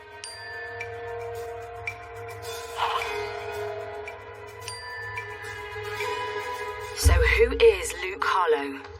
And could he be Kaylee's secret boyfriend? He had his own housing association property in Ibstock, so Luke Harlow was not a child, and that increases the worry and the concern about Kaylee's well-being. But as police delve deeper into the messages, they discover something which changes the course of the investigation. And, crucially, it showed that they were planning to meet up on the Friday night when Kaylee had supposedly gone to stay with a friend. Officers immediately swarm Luke Harlow's home in Ibstock, and surprisingly, he is happy to cooperate and help police with their inquiries at the station. He was more than willing to speak to the officers. Luke Harlow is interviewed as a witness, with hopes he can help with information into Kaylee's disappearance. How did you become friends on Facebook? How did that come about? I can't remember if I added her or she added me. I'm not 100% sure. But like, I've got loads of people on it, and I have a habit of accepting anyone who tries, you know what I mean, regardless of whether the name rings a bell or anything. I've got like 2,000 odd people on it. But I'm not sure whether she added me or I added her. But basically, as soon as we were friends on here, we just started talking, just like, oh hey, how are you? And then like, where are you from? Blah, How blah, long blah. ago was that? Not long ago, only about, I'd say, roughly a month. They were able to ask him about the messages between him and Kaylee, and he immediately said, yeah, Kaylee had stayed at his house on the Friday and the Saturday. How old are you? 27. How old is she? 16. Yeah, well, I obviously feel bad for her. Why do you feel bad? Because she's too young. For what? For coming and staying my mom for a start, I know. While Luke admits Kaylee had spent the night at his, he tells police he has no idea where she went to afterwards, that the messages between them are a huge red flag to police. It was quite clear they'd become quite close during the messaging. It was quite clear that some of the messages were of a sexual nature. And what else? One other stuff? What's the other stuff? I don't know.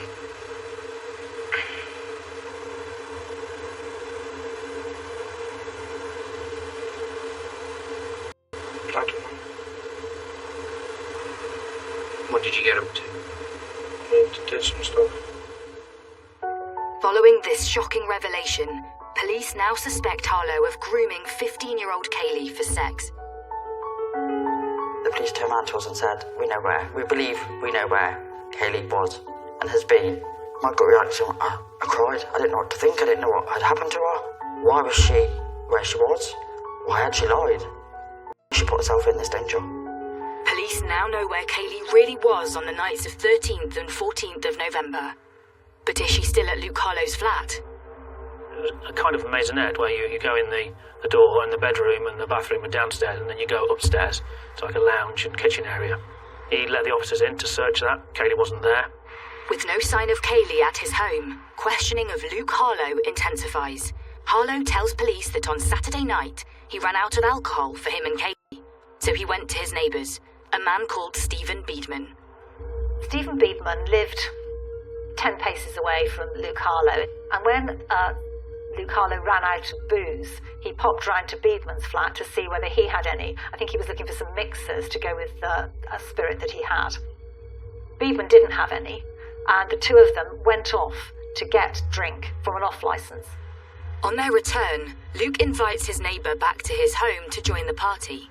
Where it gets really worrying is when Harlow tells them that on the Saturday night at about midnight, he'd had plenty to drink and he decided he was going to go to bed. And when he did that, he left Beedman and Kaylee in the lounge at his home address. When he got up the next morning, neither of them were there.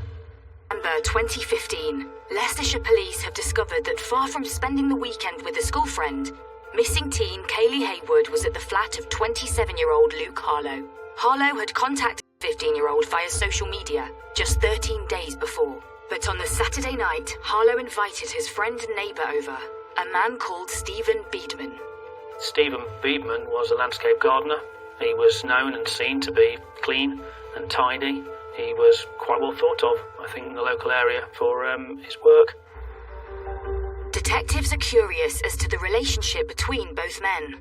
It wasn't quite clear what the friendship related to, but they certainly drank together, and the friendship seemed to be a fairly long-standing nature. Until Luke Harlow mentioned Stephen Beedman, he wasn't on the police radar. He wasn't mentioned in any of the social media messages between Kaylee and Harlow. It's very difficult to be certain as to what happened when they got back to the flat. Luke Harlow claimed that it all had been well, and he hadn't known anything about what had happened to her or his friend. With Luke maintaining he had gone to bed, leaving her with Stephen, police need to find him to see if he holds the key to the teenager's whereabouts. It was easy to find his address. It was right next door to Harlow's. The problem was, Beedman wasn't at his address at that time either. He'd gone off to some place that the officer didn't know where. With the likelihood of Stephen Beedman on the run, the search for him intensifies. Detectives dealing with this matter now are getting increasingly more and more concerned for Kaylee. Kaylee is missing. Stephen Beedman has still not been found. The police officers had to try and find out information from neighbours on police intelligence systems to see whether there was any trace of him. But while detectives speak to Stephen's neighbours about clues to his whereabouts, they quickly learn of some shocking information about the Saturday night. Neighbours heard banging and crashing and screaming. The banging and crashing happened 9-10 o'clock at night, but the next person that was aware of something going on was a neighbour who looked out of his window in the very early hours of the morning, and he saw what he thought initially was a police officer restraining somebody on the path. He then realised it wasn't a police officer and thought it was a young couple having a tiff, but what he saw was the man struggling with the woman, and then the woman walking off with him, arm in arm. Was this Kaylee? And was the gentleman Stephen? Concern for the teenager mounts, and the hunt for Stephen Beedman intensifies. Police swoop on an address linked to a relative of Stephen's, and he is arrested. When they first saw Beedman, his face was all bashed about. Beedman had got 3 distinctive, fresh-looking injuries to his face. One to his forehead, one on his nose, and one on his chin. That rang alarm bells. The markings didn't look like natural defects to his face. It's an important discovery, and it's something that needs to be investigated with Stephen Beedman in custody. We don't know where Kaylee is. We want to give you an opportunity, if you indeed know where she is, to tell us right now at the beginning of the day. No, You don't know where she is? I don't know where she is. I met her Saturday night, Billy. At 7:30. And then down 4 hours. And she was that drunk.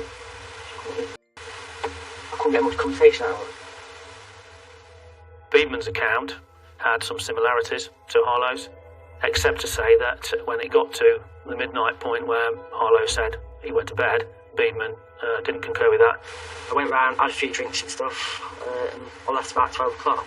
He said, no, I went home, I left the 2 of them there on the sofa at Harlow's house, and I went back around the corner to my place, and I've not seen Kaylee since. With the 2 divergent accounts, it's clear that either one, or both of them, is not telling the truth. While detectives continue to interview Stephen, officers search his home, yet there is no sign of Kaylee. But they soon receive a call from a member of the public. This was just an old fenced-off area of vegetation. The dog walker's gone walking along this path and just seen a bra sitting on top of the vegetation. Did not fit with the environment, and that bra was recovered. What came back was the news we just didn't want. That Kaylee had a bra of that make, of that size, of that colour, and the bra wasn't at home. Detectives search Stephen's home for more of Kaylee's clothing. Despite no further discoveries, officers realise Stephen may have another hiding spot. Stephen Beedman appeared to have a lockup about 8 or 10 miles away from him. So officers very quickly went to that lockup, but there was nothing suspicious in there. It was all as it should be. Officers continue to search the rest of the facility and soon discover something which changes the course of the investigation. At the site was a big skip, like an industrial waste bin. Lifted up the lid and found that most of the rubbish in there was stuff that had been placed in black bin liners. And on top of the black bin liners were 2 other items, a bag and a top, which looked completely out of place. They brought me some goods for me to look at to see I believe that there was Kaylee's, and In one of the skips there is art of Kaylee's clothing in hedgerows, all belong to Kaylee. I didn't know what to think. The discovery of Kaylee's clothes clearly put Beedman firmly in the frame for her disappearance. And there's something else they find which they believe links Beedman's facial injuries to a crime. Stephen Beedman saying that he'd sustained his injuries whilst working on a farm in Belton. And what we found at the farm location was a quantity of clothing, some of which was blood-stained. This looked identical to the one Stephen Beedman was wearing on the CCTV pictures from the co-op in Ibstock on the Saturday night. Despite being confronted with the latest evidence, Stephen Beedman continues to deny any knowledge concerning the items. And more importantly, Kaylee's whereabouts. I honestly can't remember. I've been drinking.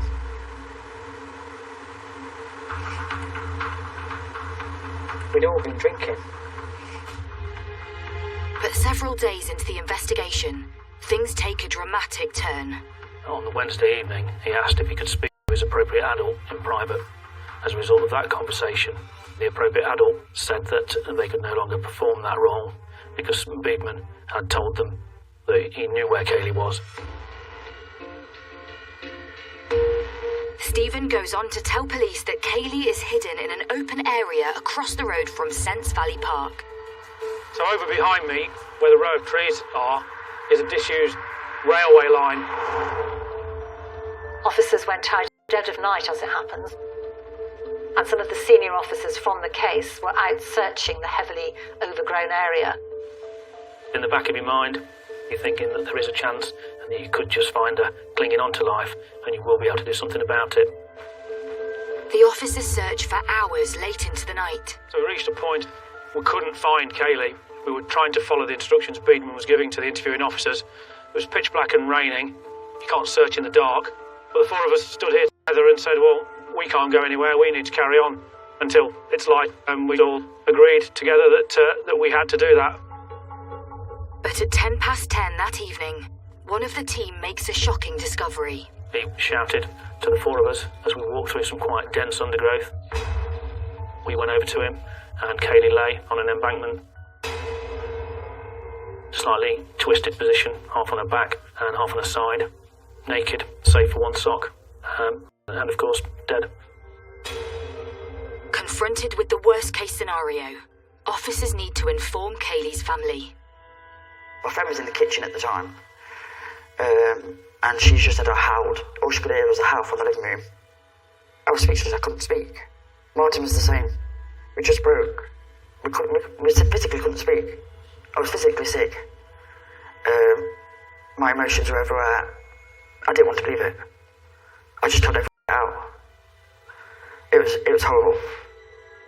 Kaylee's parents, Stephanie and Martin, now have the daunting task of identifying their daughter. The identification was done through forensic means. The injuries to her head and her face were so horrific. They said, you're not going to be able to see Kaylee, she's too damaged. But we can arrange for you to go and hold her hand. So that was another bang to me. We weren't allowed to see, send her off, see her and say goodbye. They damaged her too much for us to do that. All we was allowed to do was hold her hand. We wasn't allowed to say goodbye, as a normal family would. It was horrible. The devastating news spreads across the village. Having reported on many missing persons cases, you always go into them with a lump in your throat.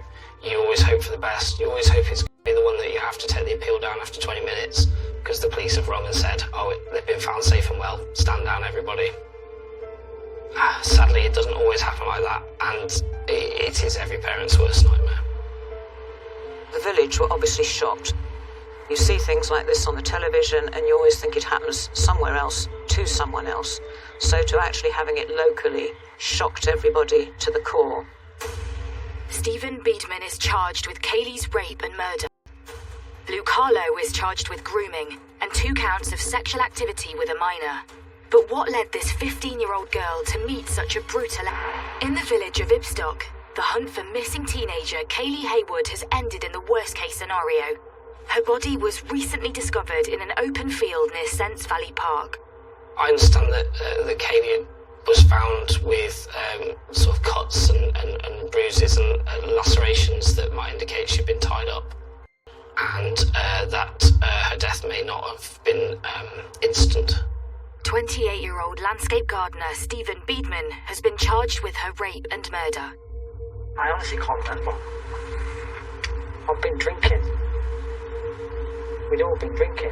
While 27-year-old Luke Harlow has been charged with grooming and sexual activity with an underage Kaylee. Why do you feel that? Because she's too young? For what? For and staring my mum for starting up. While police prepare a case for trial, Kaylee's family have the agonising task of saying goodbye to their loved one. We thought, this is her last send-off, this is what we can do for her.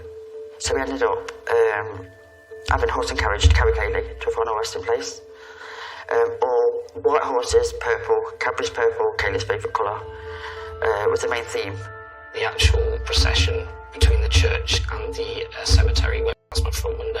There wasn't a lamppost or a bollard without a purple ribbon attached to it. The front of the church where the service took place had been turned into almost a shrine. It was quite a spectacle. It was not something I've ever seen before in Measham. The community was unbelievable, and the people that turned out for Kaylee showed how much support we had. It meant so much. Despite a beautiful send-off for Kaylee, the upcoming court case continues to loom over her family.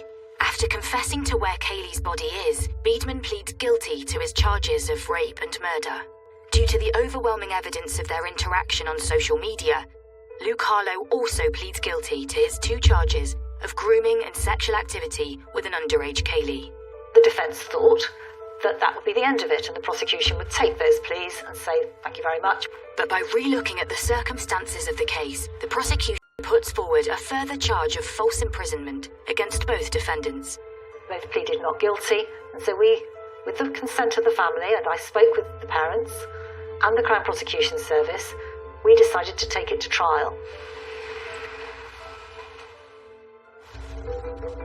Six months after Kaylee's funeral, and the trial begins at Nottingham Crown Court. The first day we went into court, they were there. Oh, it was horrible to see them just sitting there. There was times we wanted to say things, but we didn't. They was trying to more or less goad us to react. There was times where they would stare at us. There was times where there were smirks on their faces. Prosecution case against Luke Harlow was that he falsely imprisoned Kaylee inside his premises. Luke Harlow always maintained that he was asleep and had no idea what had happened to Kaylee. The problem with that was his glasses were broken. The flat looked as if there'd been a struggle, things had been knocked over. So his story about being asleep didn't ring true. Stephen denied the false imprisonment because he said at all stages Kaylee was free to leave. He did not, therefore, imprison her for the period of the time when they're outside, once they both left the premises. Beedman was going to suggest that he either couldn't remember what happened, or it was all a big accident, or she was keen. It didn't explain the banging and the crashing that witnesses had heard. It didn't explain her running off into the night half-dressed. Horrific details of Kaylee's injuries emerge in the courtroom. We didn't know the extent of what happened until we went to court. We now know that she was raped and she was murdered. And we also know that Kaylee fought for her life. She had multiple injuries, including a broken jaw, broken nose, to the front of her head. And she had multiple injuries to the back of her head. She also had classic defence-style injuries to her hands, which would indicate that she fought for her life and was subject to the most awful beating. After days of breaking down all their evidence to the courtroom, the prosecution pieced together the full horror of what likely occurred at Luke Harlow's flat on 14th of November 2015, and who was really responsible for her murder. We thought that once he got Kaylee to his flat, he had Biedman over as sort of, look at me, look what I've got. And we thought that possibly Biedman wanted Kaylee and she didn't want him. That's why there was the slamming and banging around when she wouldn't cooperate with this second man coming on the scene. And that's why they kept her there. I understand that Kaylee was trapped inside the house, restrained, and ultimately she managed to escape after her ordeal. She ran across the road out of the estate, crying for help. She was barely wearing any clothes. She wasn't wearing her trousers, she wasn't wearing shoes, and we actually don't think she was wearing any underwear on her bottom half.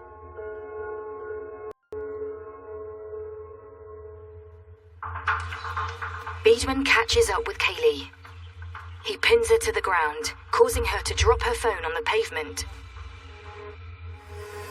It was indeed him and Kaylee who was seen by the witness to walk into Sense Valley Park.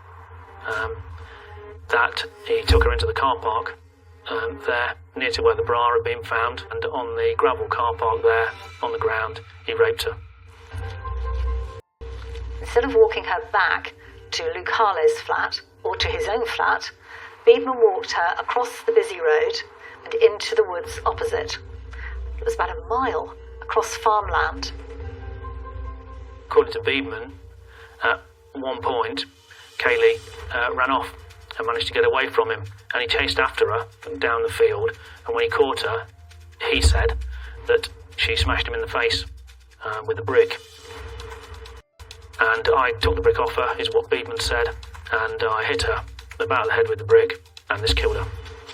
The court hears how Kaylee bravely fought to the end, but as the trial comes to a close, there's one more shocking revelation about Luke Harlow. He was actually charged with 2 further instances of grooming with 2 girls who lived nowhere near where he was from, and just people he'd made contact with in the same way that he made contact with Kaylee. After a grueling 2-week trial, the jury returns its verdict. Both men are found guilty of falsely imprisoning Kaylee Haywood. Biedman receives 35 years for rape, murder, and false imprisonment. Harlow receives 12 years for sexual grooming, sexual activity with a child, and false imprisonment. I don't hate a lot of people, but I hate them. Hate is a strong word for me, but I hate them 2 people for what they put me and my family through. They took away a big sister, a little sister, a daughter, a granddaughter. After the trial, it came to light that tragically it was not the first time Kaylee had been flattered on social media. She was also being groomed by another man around the same time she agreed to meet with Luke Harlow. With such dangers facing young people online, Kaylee's family want her lasting legacy to ensure another innocent young life is not taken in such a tragic way. So he started to think in terms of a film, and that film was made. It was called Kaylee's Love Story. Kaylee's Love Story that has been shown to thousands and thousands of school children across the country. I simply want to get that awareness out there because children are not aware of the dangers of online. And if I can just save one, then Kaylee's memory stays alive. I have 3 girls myself, and it's a parent's worst nightmare. I couldn't imagine being in that situation. 5 years on, and Kaylee's family are having to learn to live with the tragedy. People tell me time is a healer. Time isn't a healer. I don't believe in it. Every day's hard. Every day's a struggle. You just learn to live on a day-to-day basis. And Kaylee's father, Martin, will always remember his purple princess. I still relive that fateful weekend time and time again. It never leaves me, never. Our last goodbyes as Kaylee left that day, happy, waving and smiling as she went. Little did I know what was to come. I feel such sadness, pain, aching and longing in my heart to see her once more, but knowing it can never be. The hurt physically tugs deep inside of me, it hurts so much. One day we will meet again. Until then, all I can do is keep missing and loving her with all my heart.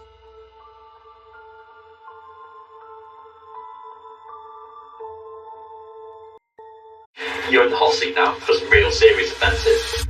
My interest in it. Are you being accused of an armed robbery? When a criminal strikes, What do you know? Don't put yourself down. Listen to me. Do anything I perceive to be a threat to life and be shot, do you understand? terrified victims deserve justice. To have something like this held to your throat, absolutely petrifying. It's innocent people going about their day-to-day lives. They didn't deserve this in the slightest. First, detectives must identify a suspect.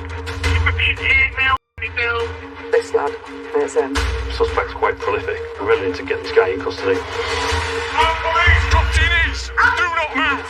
Right, arrest. Get him over from me now, Next, police, they must hunt for concrete evidence. Ooh, find George in the jungle there. That's him, innit?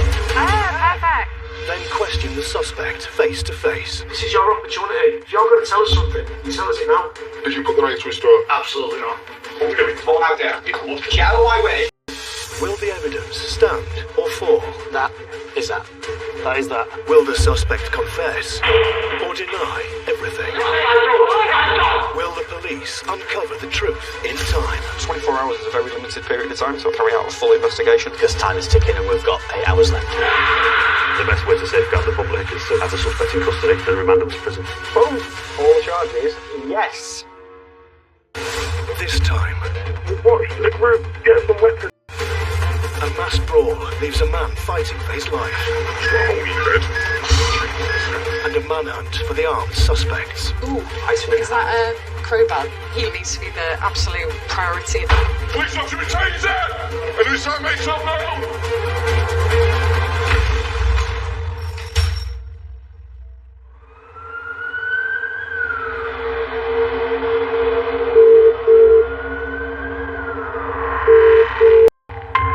Police such an emergency. Hiya, we're closing up, but we've got a really bad fight outside with customers. How many people are involved? There's about 20 out here at the moment.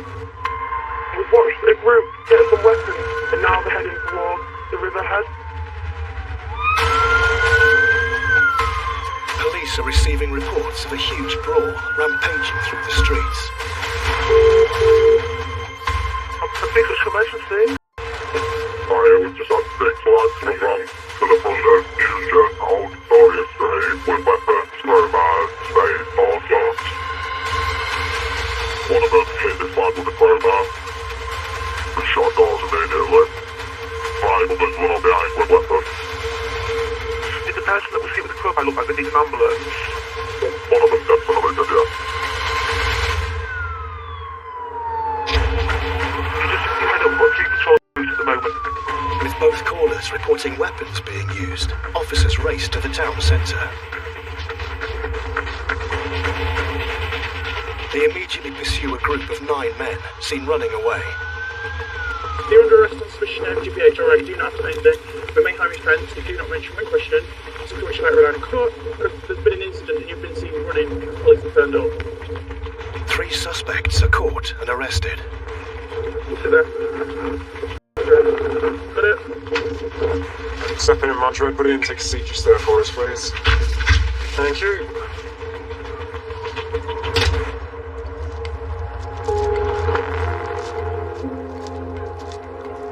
Got a potential scene on New Street. There's a pool of blood near the ambulance. 3 victims of the attack are being treated for their injuries. What have you been hit with? We went through there with a crowbar, blocked it, took a big gash on the arm. Hole in his head. Like a crowbar hole. Guy's taking head injury, the other ones are stable, but they're all covered in claret. He's got an ambulance down. We need to get to Paul Sharpish. Right. That's the injury.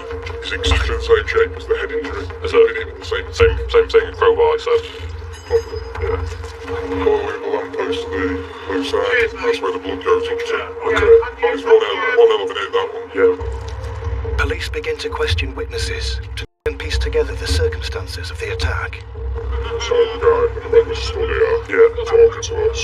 They've come running round from here. It's obviously more. There's an incident then, I think it's spilled over here. Yeah. Okay. I saw 2 running, and one in the black, all black. He got hit with the, I think it's a pipe. I saw a bit of curvage top.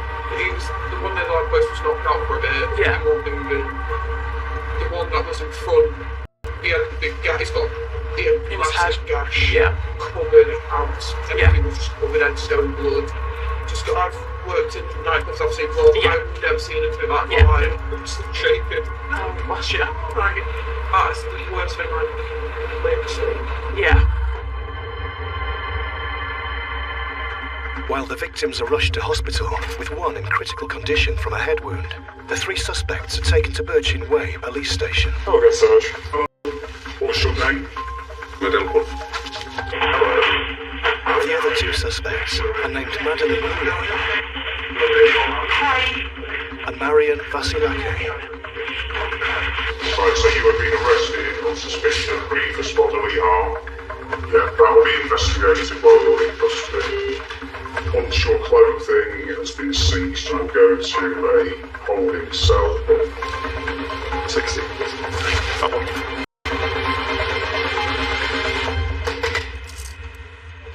Police now have 24 hours to prove that the 3 suspects were involved in the brawl. But where are the other 6 assailants? And who is the man with the crowbar?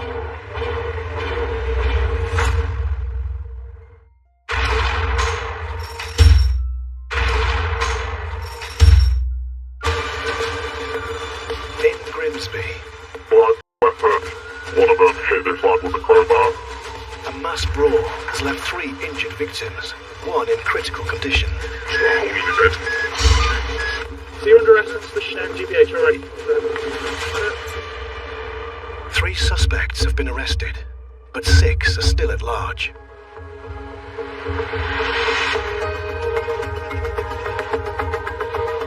He's in white top. He's got like dark bottoms. White hoodie, dark bottoms. Due to the severity of the attacks, the case has been passed to CID. Okay, grab a chair. Headed by Detective Superintendent Nikki Burnett. Yeah, boss, we've got 3 males in custody.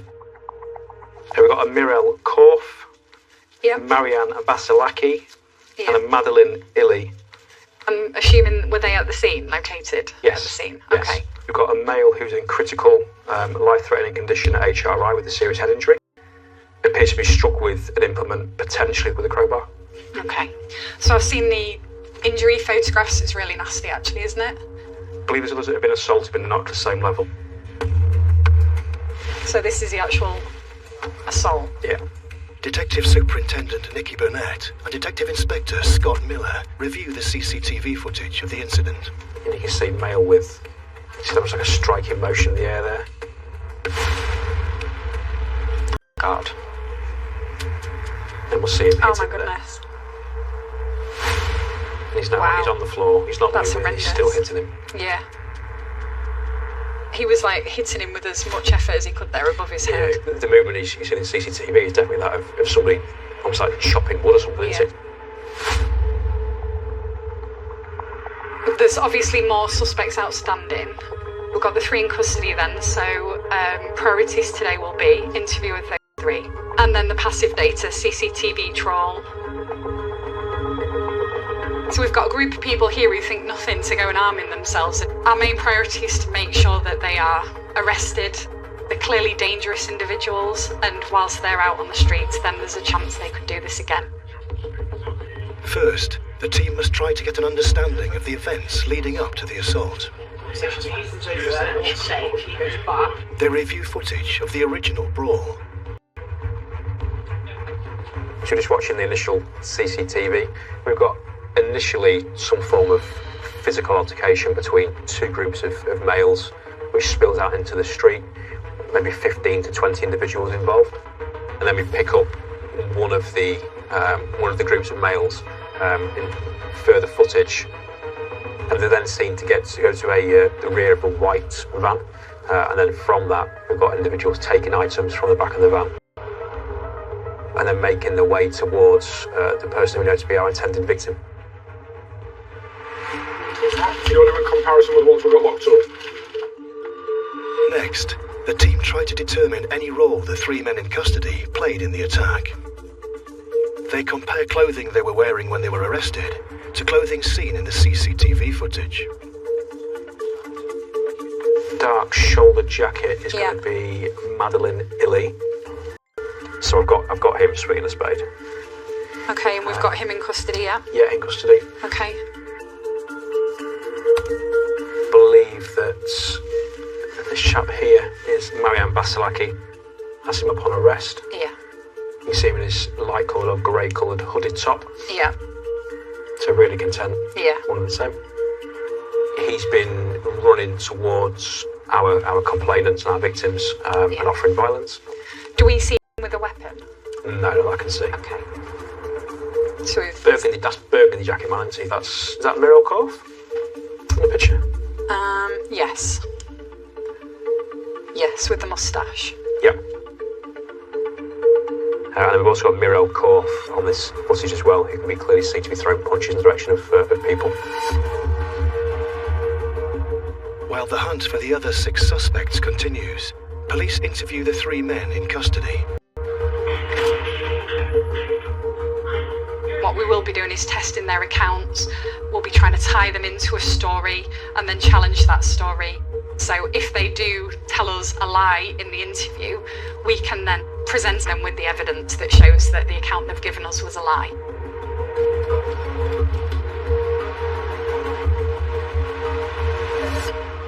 So we are now recording.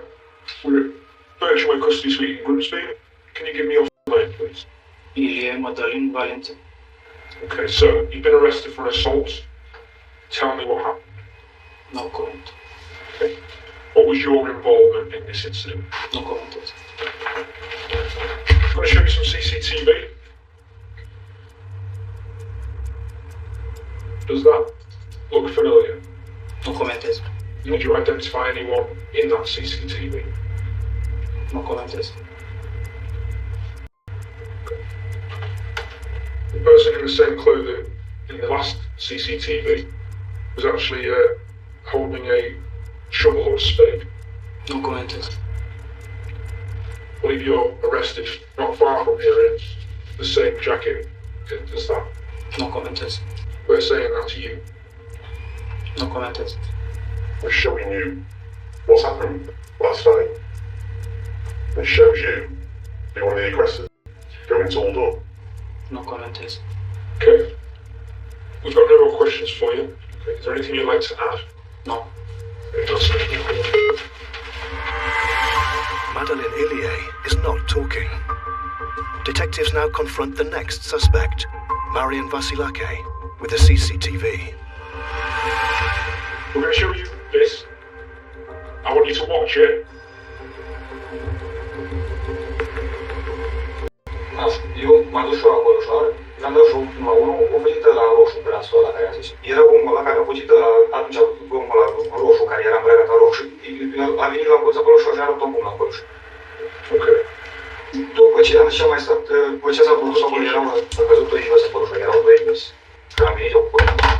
Și am zis că i-a dat prin roșu. Eu am vrut să... So the other ones used the Metashlar, and you were there. Do you know any of them? Cunosc că am mai văzut din media. Nu știu cum să... N-am putut la getă.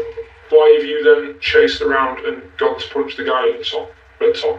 M-am dus ca să bat și a zis că s-a bătut, s-a bătut cauzat în el. Right, you can see what's going on, but that doesn't mean you punched someone. So I'm asking you, what the difference is there? Was it something that you planned once you got there? Just to clarify, you're with a group that you've met before, but you don't really know the names.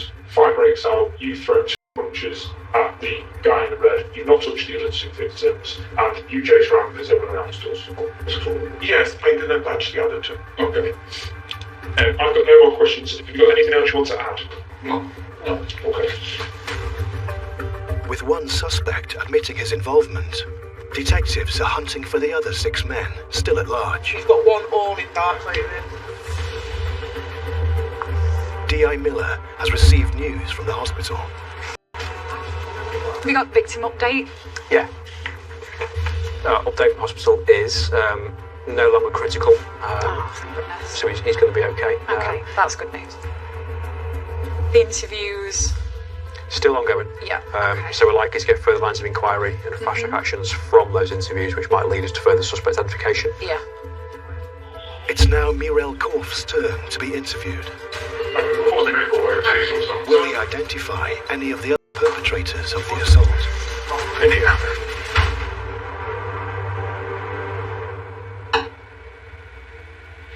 Okay, so we are now recording. You're arrested for an assault. Tell me about it. Nu am nicio adresare, absolut nicio adresare, nu am. Mi-am fost la bar, m-am luat și pe el, am început bătaie pe acolo. Așa am plecat la barul ăla, a fost incidentul cu bătăi pe acolo, am plecat la bar, adică mi-a dat cu el, nu știu cum să fac altceva eu pe acolo și până să-mi iau femeilor. Okay. So, you said where the incident happened. Do you know what incident we're talking about? Conflict, nu știu, între ei ce au avut englezește, englezi s-au luat la conflict acolo afară și eu am ieșit și am plecat cu prietenul ăsta. Și mergeam pe trotuar și când am ajuns până un bar, m-am uitat, am văzut închis, am dat să mă întorc apoi să plec acasă, mă oprit. Once you're straight for leaving that first bar to being arrested, has he seen any other conflict? Nu, absolut nimic, nu. After denying he was involved, Mirel Korf is then challenged with the CCTV evidence. Okay. I'm just going to show you a video.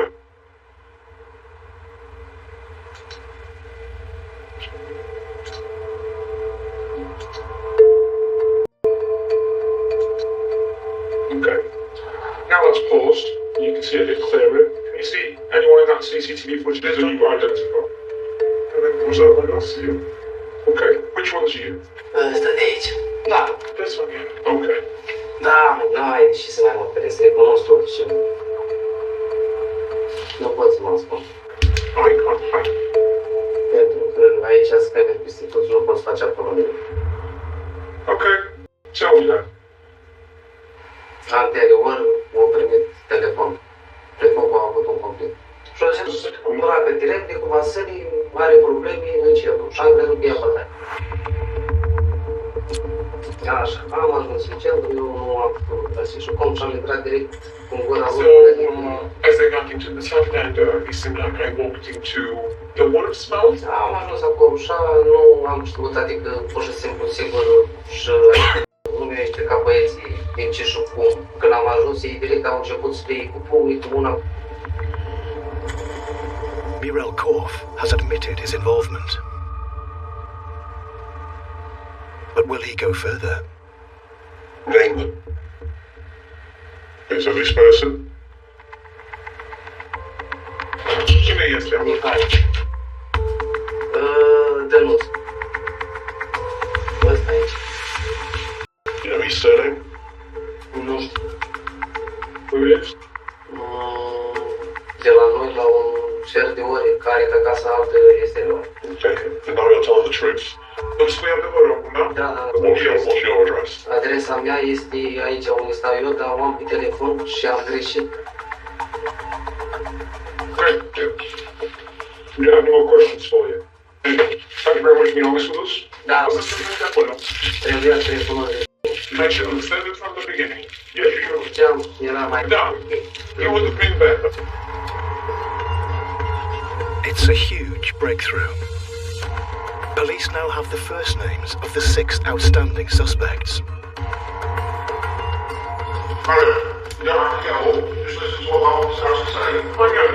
With the interviews and the strong CCTV, the Crown Prosecution Service agreed to charge all 3 with violent disorder. Before I do, I need to first use or threatened unlawful violence when present together with others, being 3 or more persons in total. I remanded him into custody to appear at the magistrate's court in the morning.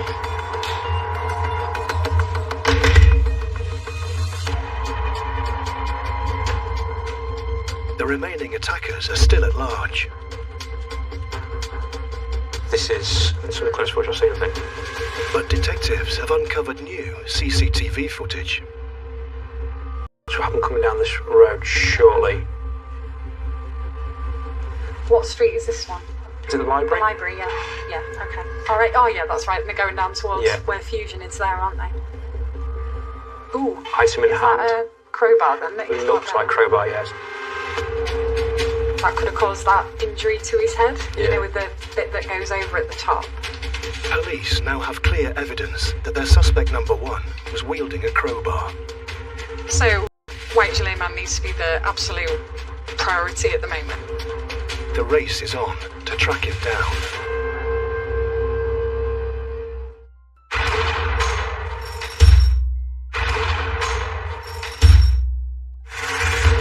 Just had five with weapons.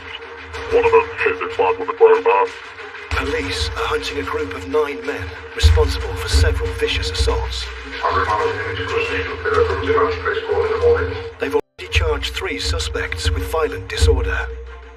This person. One of them has given the police names. Birth age. And now they need to locate the remaining 6 suspects.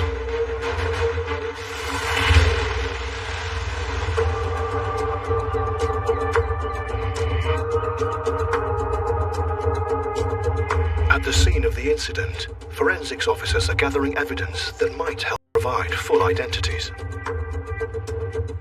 We don't know if any of the people that were assaulted or injured people have been injured as well. So to get somebody's blood who is a suspect at the scene will be quite interesting. They've also seized the suspect's white van.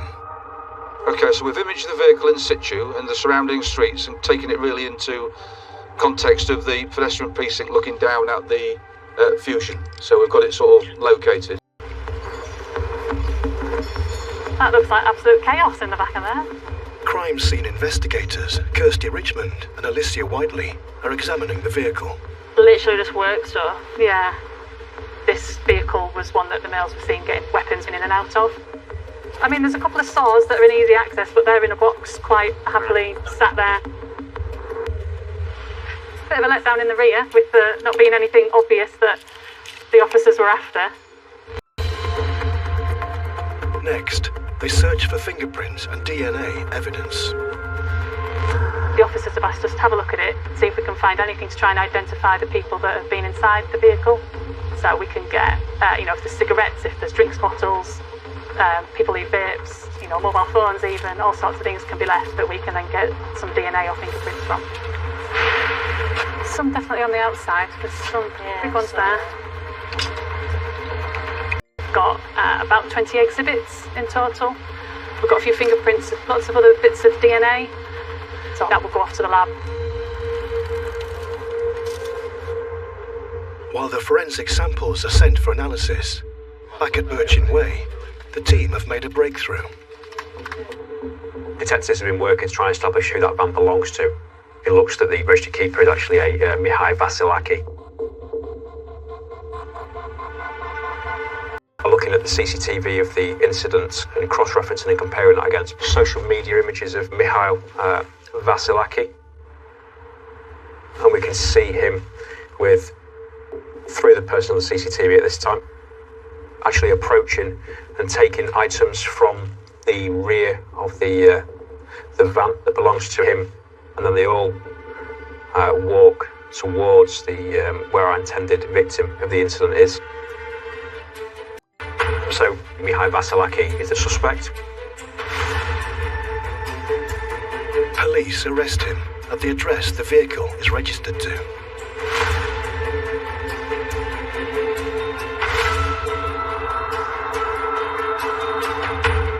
Mihail Vasilaki is brought into custody. Mr. Simon, the allegation is that he has been identified through police inquiries as being one of a number of males who have assaulted other males using weapons, which has caused injuries consistent with being grievous bodily harm. Detectives interview him to see if he will give an account of his role in the assault. So you were arrested for an assault in the early hours of yesterday morning in Grimsby Town Centre. Tell me your knowledge of that incident. Nothing. When was the last time you was in Grimsby Town Centre? Not much. When you go out to Grimsby, into the town centre, how would you usually get there? The husband. Big car. Okay, and whose car is that? Family. Okay, and what type of car is it? Can you describe it to me? Van. Okay, and what colour is this van? Between 1 o'clock in the morning till around about 4 o'clock in the morning yesterday, which was the 1st of April, out else in your van? No. Was anyone else in your... Were you driving out in your van between those hours? No. So I'm just going to show you some CCTV. So this shows a white van. Do you recognise that van? No problem. Okay. Do you recognise the two people now that are going towards the van? No. Or the third person that's just come on? No. Was that you? No problem. So as you can see from that, 3 people have run off with items from that van. Have you supplied these people with weapons? No problem. Were you involved in this at all? No. Did you know anything about this at all? No problem. Is there anything else now in this interview? Did you have a chance to tell us what's going on? What do you want to tell us? No. Okay. Time is 19:30. Mikhail Vasilake is giving no clues to the whereabouts of the 5 suspects, including the man in the white gilet, who has been named as Adi.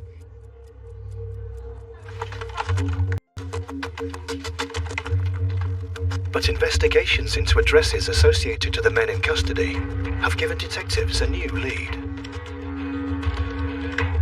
So we strongly suspect now that a large proportion of our suspects reside at the same property.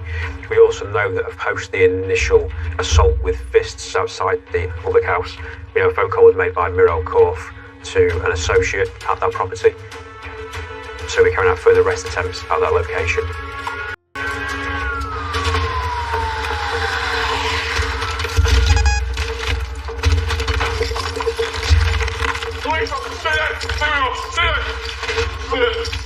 Right, it's where we take under arrest on suspicion of violent disorder. Alright? Stand up, stay up. Stand there, see him now. Downstairs. He's too secure. Make up to be taser! And who's that makes up now?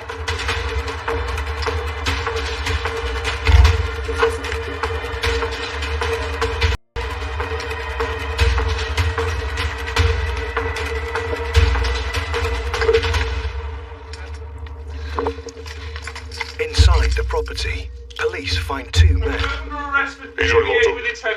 who were both arrested and brought back to Birchin Way police station. What's your name, please?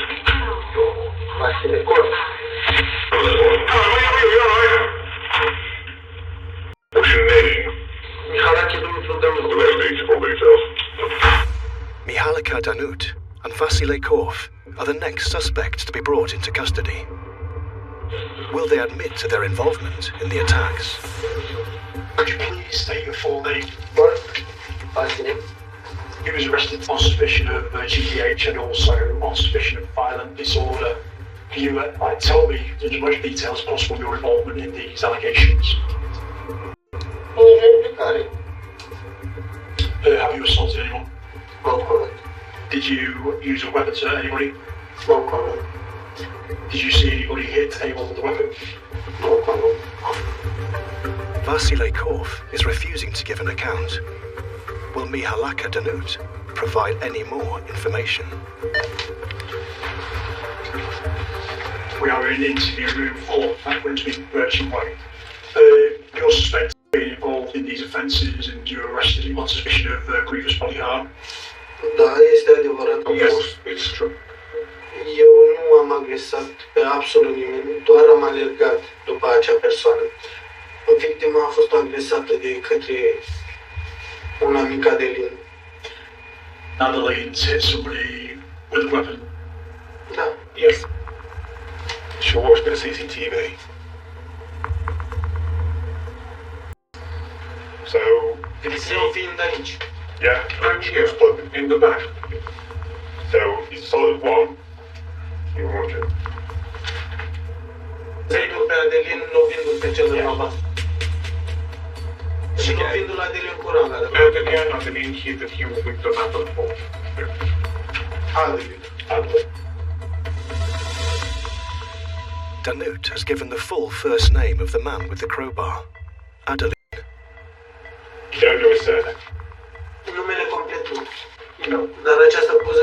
dați la aeroport că pleacă seara asta. But you should send a picture to the airport because he booked a flight to leave tonight. Oh. Right. It's a bombshell for the detectives. Their main suspect is about to flee the country. Am vrut să fac și eu același lucru, dar am zis că e mai bine să rămân și l-am întrebat cât a dat pe biletul de avion.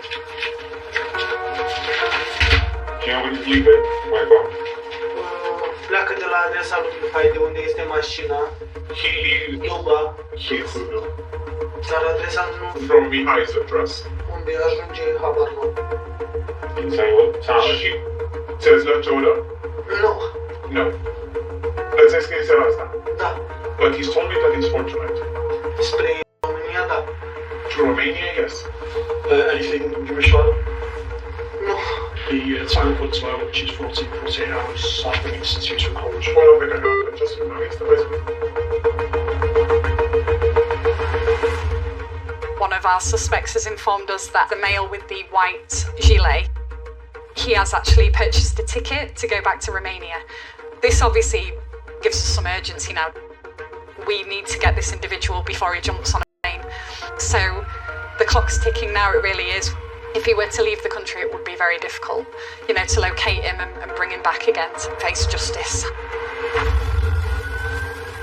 Danut has told police he is likely to be at the home of the owner of the white van, Mihail Vasilake. Make yourself known! Officers enter the property.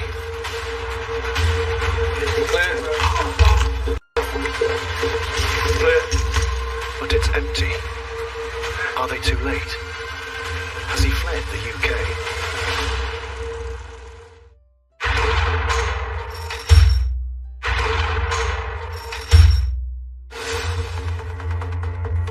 Police are still hunting for 3 outstanding suspects responsible for vicious and violent attacks, including the man who inflicted the serious injuries with a crowbar.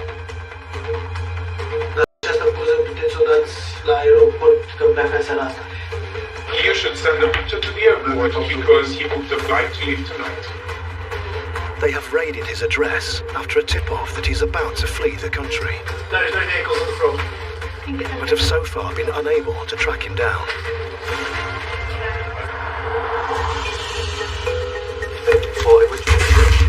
With time running out, detectives at Birchin Way Police Station urgently investigate any other addresses he may be linked to. Can I just take your name, please? Can you spell that for me? Here's some pictures of the clothing that was worn. Officers at the property search for any clothing he was wearing on the night. What method trails that? I think it was just a crowbar. Say mine. What shirt descriptions did we have? Cream.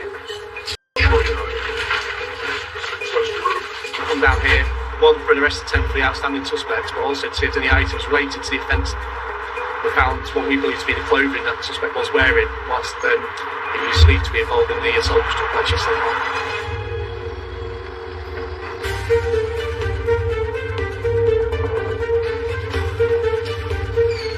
Back at Birchin Way Police Station, there's been a major development. Is it Adam? Have you ever been arrested before? After new intelligence identified the address of an associate, plainclothes officers have arrested their main suspect.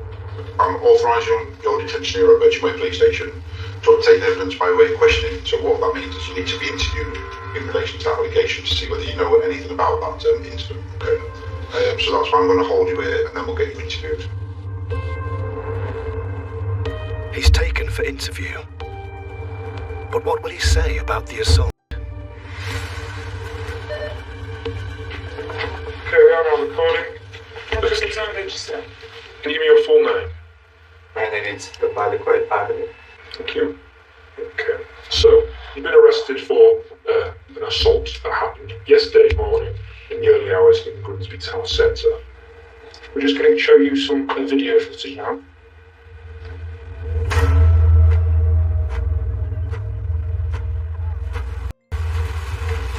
Did you see yourself on the CCTV? They was within that. Yes. And what did you see yourself doing on the CCTV? I'm a bit personal.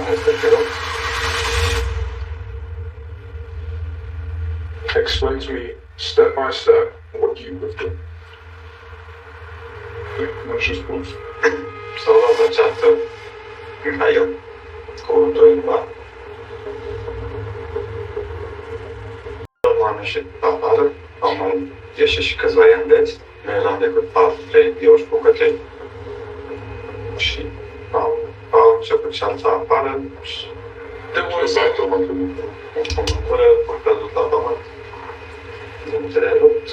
With like a tooth and some grazing on my hands and my knees. Pe urmă au plecat gangsterii care ne cedeau. Unul dintre ei a sunat băieți de acasă pe care i-a avut furtieră cu mașina. Cine era eu, Mihail și Valentin, care ne instigase. It was myself, Mihail, and Valentin. Care ne instiga să luăm arme din mașină, adică Mihail să luăm armele. Valentin mi-a dat o rană. După ce am ajuns la ei, am lovit o persoană, două persoane de ei. Am vrut să-i sperii, n-am vrut să-i sau ceva, n-am avut intenția să dau. I wanted to scare him. You don't say you had the intention of injuring others and you hit him with a metal bar. Nu știu încă. Inițial am vrut să-l sperii și am lovit cu ranca. What changed? Why did you go from scaring to actually hitting? Nu știu, am așteptat fost să fugă și acolo atât. So, as I'm looking at the CCTV here, I'm already counting 4 swings with this metal pole towards one of the victims. You're saying you only hit him twice. That is correct. Totally știu că l-am lovit. I know that I hit you only twice. L-am lovit cu picioarele. I think the other people kicked him and punched him. Would you say this is revenge from the earlier issue where you've been punched? Nu mă răzbună, am vrut să-i sperii, n-am vrut să mă răzbun, n-am vrut să-i revenge. Even if you wanted to go scare them, why did you pick up a weapon? N-am vrut să iau nimic în momentul. Yes, I didn't want to make anything on my hands, but it was offered to me. This is the injuries that this gentleman has suffered.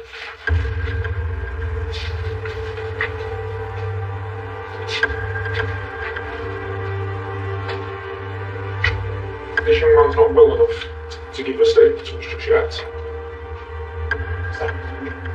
You're saying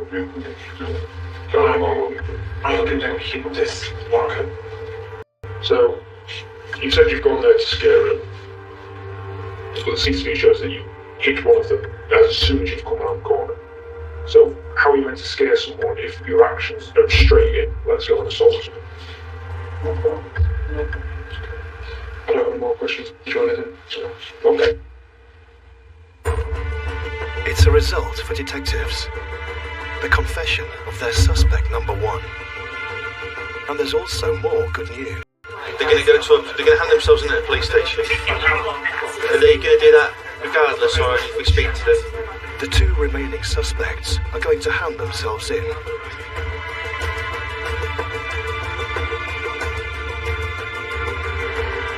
They are both arrested on arrival at Birching Way Police Station. We've managed to identify all of the suspects. We need to put this case to CPS and hopefully secure the charges, because it's really important that we get these people taken off our streets.